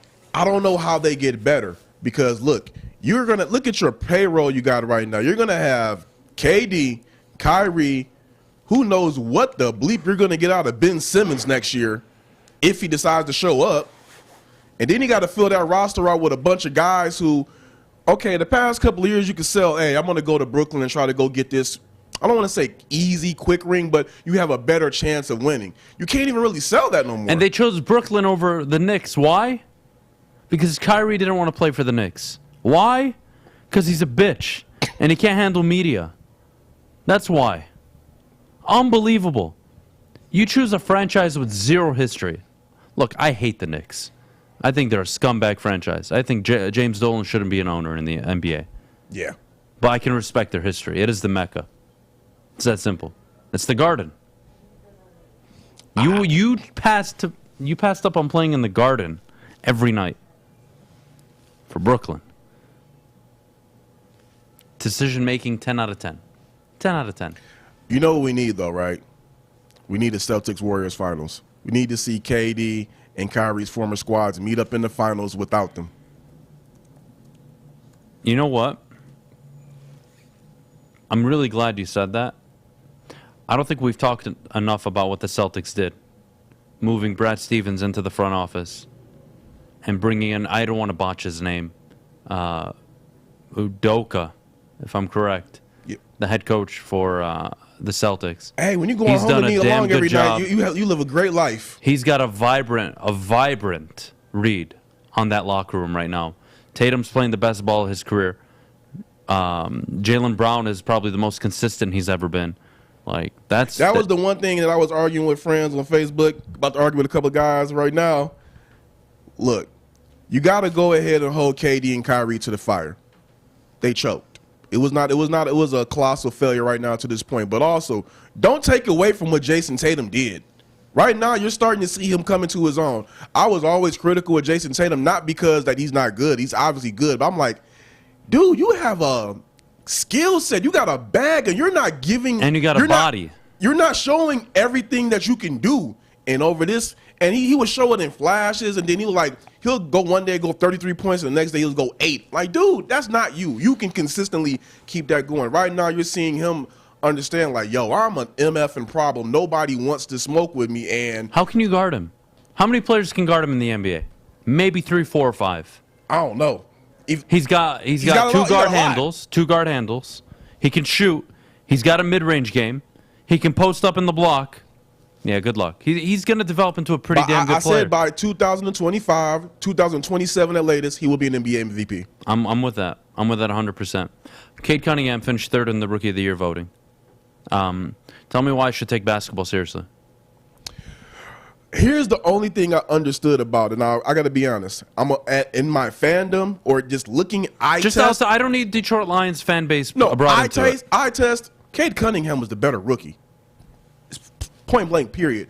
But if you're going over the rookie season, if I was a voter, I still wouldn't have voted for Scotty Barnes. I would have voted for Evan Mobley if I was a voter. Thank you. If I was a voter, I want to know where this. I just don't. You know what I think it is? I think Toronto. I think Toronto social media companies. I'm being so serious right now. Fan-sided. Some of these Toronto-based or Canada-based social media companies that do a lot of basketball coverage. Were so pro Scotty Barnes all year that even people like me who said Evan Mobley's Rookie of the Year in January, even when I flipped to Cade by March, somehow Scotty Barnes showed up out of nowhere and won Rookie of the Year, and I'm like scratching my head. How the hell did this even happen? If it was Mobley, I could have swallowed the pill. Scotty Barnes? Like I said, only reason that I could make sense of the Scotty Barnes pick was that compared to Cade and Evan Mobley, he played 70-plus games, and his numbers stayed consistent throughout the entire season. Cade had the injury, came on late, balled out to end it. Evan Mobley, he was good, but he was up and down. Scotty was just consistent the whole time. But again, there is really no consistency in how it's awarded. So I tried to make some sense of it. Imagine being Rookie of the Year, being the 3rd, 4th option on your team. How nice would that have been for Cade Cunningham this year, who's double-teamed almost as much as Steph Curry and LeBron James? Yeah, so like I said, eye test, for me, it was Cade, but if I was a voter, I probably would have given it to Mobley. Yeah, you know what? I think we got to cancel just teams out of Canada. We don't even like Canada. Why? In the NHL, I can respect it. In the NBA, let's get rid of them. We got to go to break. When we get back, by the way, Corey, thank you so much for hopping on. When we get back, mailbag time. So get your questions lined up in the chat. But before you do, I got to tell you guys about my bookie.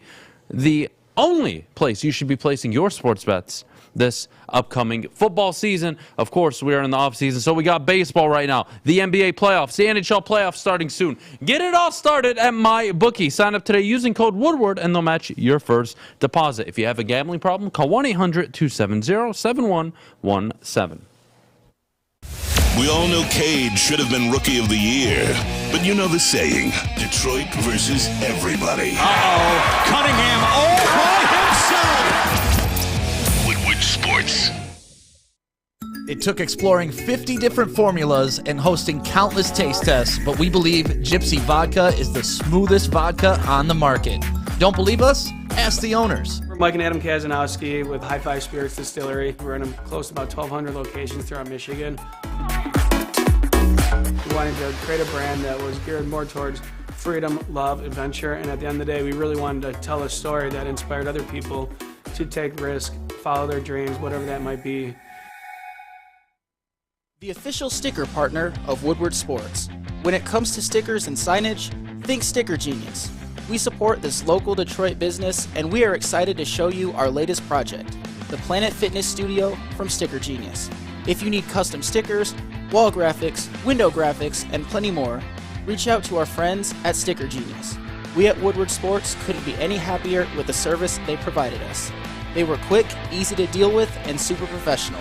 Head to stickergenius.com today.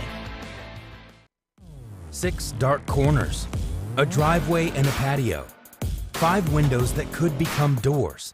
Every house has unique security challenges. Guardian Alarm has more tech, more team, and more ways to help keep them all safe.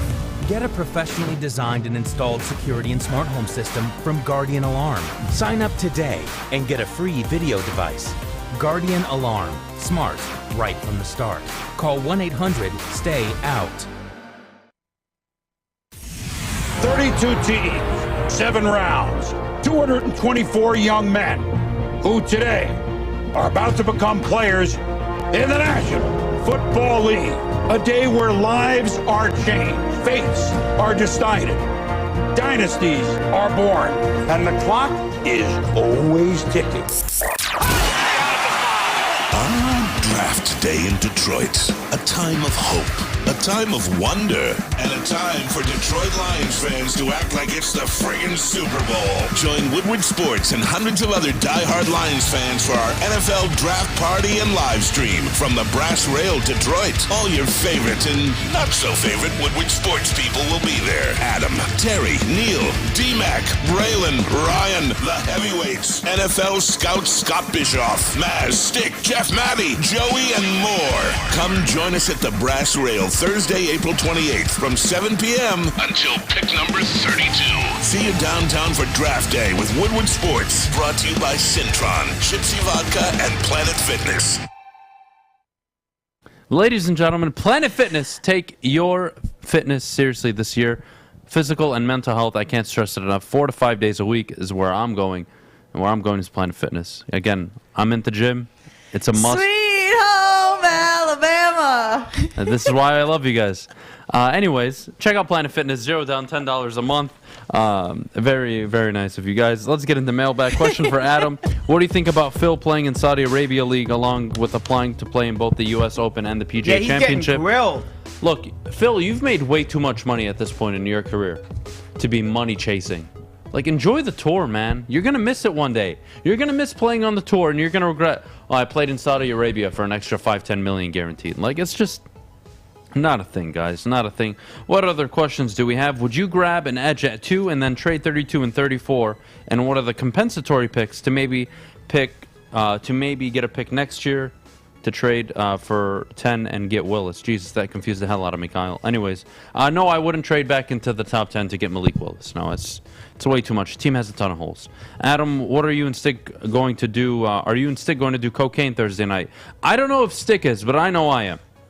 I am definitely going to be coked out on Thursday. It's going to be a great show. Jack says, what do you think of the Tigers and the Dodgers series? Well, I'll tell you that I'm very, very, very excited for it. It's going to be a good weekend. What do you think about the ESPN reports on the Lions going for Pickett if he falls for 32 or 34? Look, again, if the Lions invest a first-round pick, whether at 2 or 32, into a quarterback, I am not going to come here the next morning and mother F and middle finger everybody. I would be frustrated, depending on who the pick was. But I would at least acknowledge, you know what? If you hit on this guy, you've changed the course of your franchise for the next 10 to 15 years. And I don't think you're going to get punished for taking a chance on a guy at 32. At 2, different conversation. All right, what other questions do we have? Which coach is a good fit for the Detroit Red Wings? I think we've talked about this before. D-Mac is rumored Larionov. We've talked about the huge dude, Swedish dude. I forget his name. Hard to pronounce. But, you know, the guy that's jacked up. I forget his name. Good-looking dude. He's a good option, but I think you got to move on from Blashill. I think we're all done with this theory here. Adam, if the Jags go Neal or Hutchinson, excuse me. Adam, if the Jags go Neal, are you taking Malik, Kayvon, Hutchinson? It's a great question. I would say I'm taking Aiden Hutchinson. That is, again, by all the scouts currently in the league, most of the insiders, he's the number 1 player on the board. Remember, Calvin Johnson was the number 1 player on the board. You got him at 2. Ndamukong Suh was the number 1 player on the board. You got him at 2. If Aiden Hutchinson's available at number 2, you take him. It's that simple. You know what we didn't talk about today? John Morant. Oh, he did win Most Improved Player of the Year. And he's the first player in NBA history to win both Rookie of the Year and Most Improved Player. Really? Yeah. That's it. Really? Mhm. That is very surprising. My man. Good for him. No, seriously, good for him. Adam, are you going to bring a body bag for Maz and Ryan when the Lions take a D end over Willis at 2? I'm going to put them in a body bag if I hear Baker Mayfield one more time on this network. I am not joking. Well, you'll hear him probably 20 more times. It's a straight-up fireable offense. Ryan and Tom, listen very carefully. It is a fireable offense on the Woodward Sports Network moving forward to discuss Baker Mayfield to the Detroit Lions. Why are you leaving Braylon out of this? Because Braylon has taken a step back on it. But he's the one that started the whole thing. I don't believe so. I believe it was actually Tom who started it. Okay, 'cause Not Braylon. he put a tweet out. Braylon gets a pass for now. If I Okay. hear Braylon or any rumors that Braylon is supporting it, I will have 3 murder cases going on. And I have no issue doing it. What is it? Abe is in the chat. Just I so don't you know. care. Abe, what are you going to do? Arrest me? Huh? I have anger Only problems. if you're- I threaten everybody. Nobody's dead yet. Relax. Yet. Theoretically. Allegedly. Allegedly. I don't know why you said theoretically. Oh, God. Am I crazy to throw some cash on Evan Neal being the number 1 overall pick? It was plus 2,000. Yeah, if you throw 10, 20 bucks, I don't see a problem with it. But I think Trayvon Walker or Aiden Hutchinson are the best plays for the Jaguars at number 2. Reportedly, the owner wants Hutchinson. Balky wants Trayvon Walker. Surprise, surprise, Balky falling in love with an athlete. What other questions do we have in the chat? How do you win Most Improved if you're a rookie? That should be a second or third year guy, at least in my opinion. Well, John Morant wasn't a rookie this year, right? Yeah. So I think it's just such a significant improvement given, what was he, like 16 a game his rookie year? Now he's like 26, 27 a game. He was already a stud, and now he's a superstar. Yeah, basically. He's ascended. He's ascended. I'm okay with that. Which would you do? Deebo Samuel for 32 and 34 or sign Baker to a 1-year deal? David, why? Why? What have I ever done to you, David? Have I ever called you out in the chat? No, I haven't. I remember everybody I call out vividly. I've never done anything wrong to you, David. And this is what you do to me this morning? How do you expect me to actually answer this? I want to kill myself both ways. I'll take Baker on the 1-year deal. Would you really? Yeah, I'm not giving up draft capital. Shit. Yeah. Okay. I'm not giving up 2 picks for a guy I'm going to pay $30 million a year. $25 million a year. I can't do it. The logical play is to just sign Baker and I hate both of those kill myself. things. I hate both options. I hate them both. All mocks I have done, Adam, have Zappy, Howell, and Corral available 3rd round. Wow. Which one of those 3 would you consider in round 3? I'm taking Matt Corral at round 3. Sam Howell can kill himself. Okay, well, that's rude. I'm sorry. I don't mean that. He's like 12 years old. Leave him alone. The point is, Sam Howell, I'm not interested in his Baker Mayfield 2.0. I'm not interested. Adam, will you powerbomb Fish through a table at the draft party? Yes, I will. Yes, I will. Absolutely. And we'll get it on camera. Doesn't shock me. Bridges should have won Most Improved Player, and that's coming from a Michigan fan. Yeah, I'm not opposed to it. Look, John Morant, I don't care who wins Most Improved Player, to be honest. Jesus Christ. What other questions do we have in the chat? Baker is someone that should be playing in the USFL. I do agree. I do agree there. Doughboy Steve is asking, easy, you guys are live at 10 or pre-recorded? They are pre-recorded, and they premiere on their YouTube channel at 10 a.m. Should be fun. Oh, guys, it's been a hell of a show. What's up, Fish? We do have a caller if you want to take it. Who is it? What's his name? Lamont from Jersey, Mazza City. Lamont. We got 1 minute. I can't. Lamont, call in tomorrow. I'll happily take the call at 8:30. Call in at 8:30 tomorrow. I promise I'll take the call. Terry will be on. Should be a fun show. Oh, Foster. But call in tomorrow. I can't. We gotta go to. We gotta wrap this whole thing up. Don't forget to watch the heavyweights at 10 a.m. Oh, Your yeah, girl special guest. is the Oh, that's special right. guest. Yeah. That's right. Get The first ready. chick to appear on Woodward Heavyweights. Congratulations. Shocker. What an accomplishment. I am their bodyguard, so what it an just accomplishment. makes sense. Such a feat that was reached. Unbelievable. Congratulations. My parents are so proud. Absolutely. Absolutely. Well, I'll leave all of you with that. Thank you so much for tuning in. Hope you enjoyed the show this morning. We'll see you tomorrow, Taco Wednesday. Terry Foster Tuesday. back. Taco Tuesday. Do whatever the hell you want. Hump I don't Day care. Eve. Just have a good day. And from the bottom of my heart, I can't wait to be doing cocaine on Thursday. Have a good day, everybody. Have a great day. Champions League tonight. Enjoy.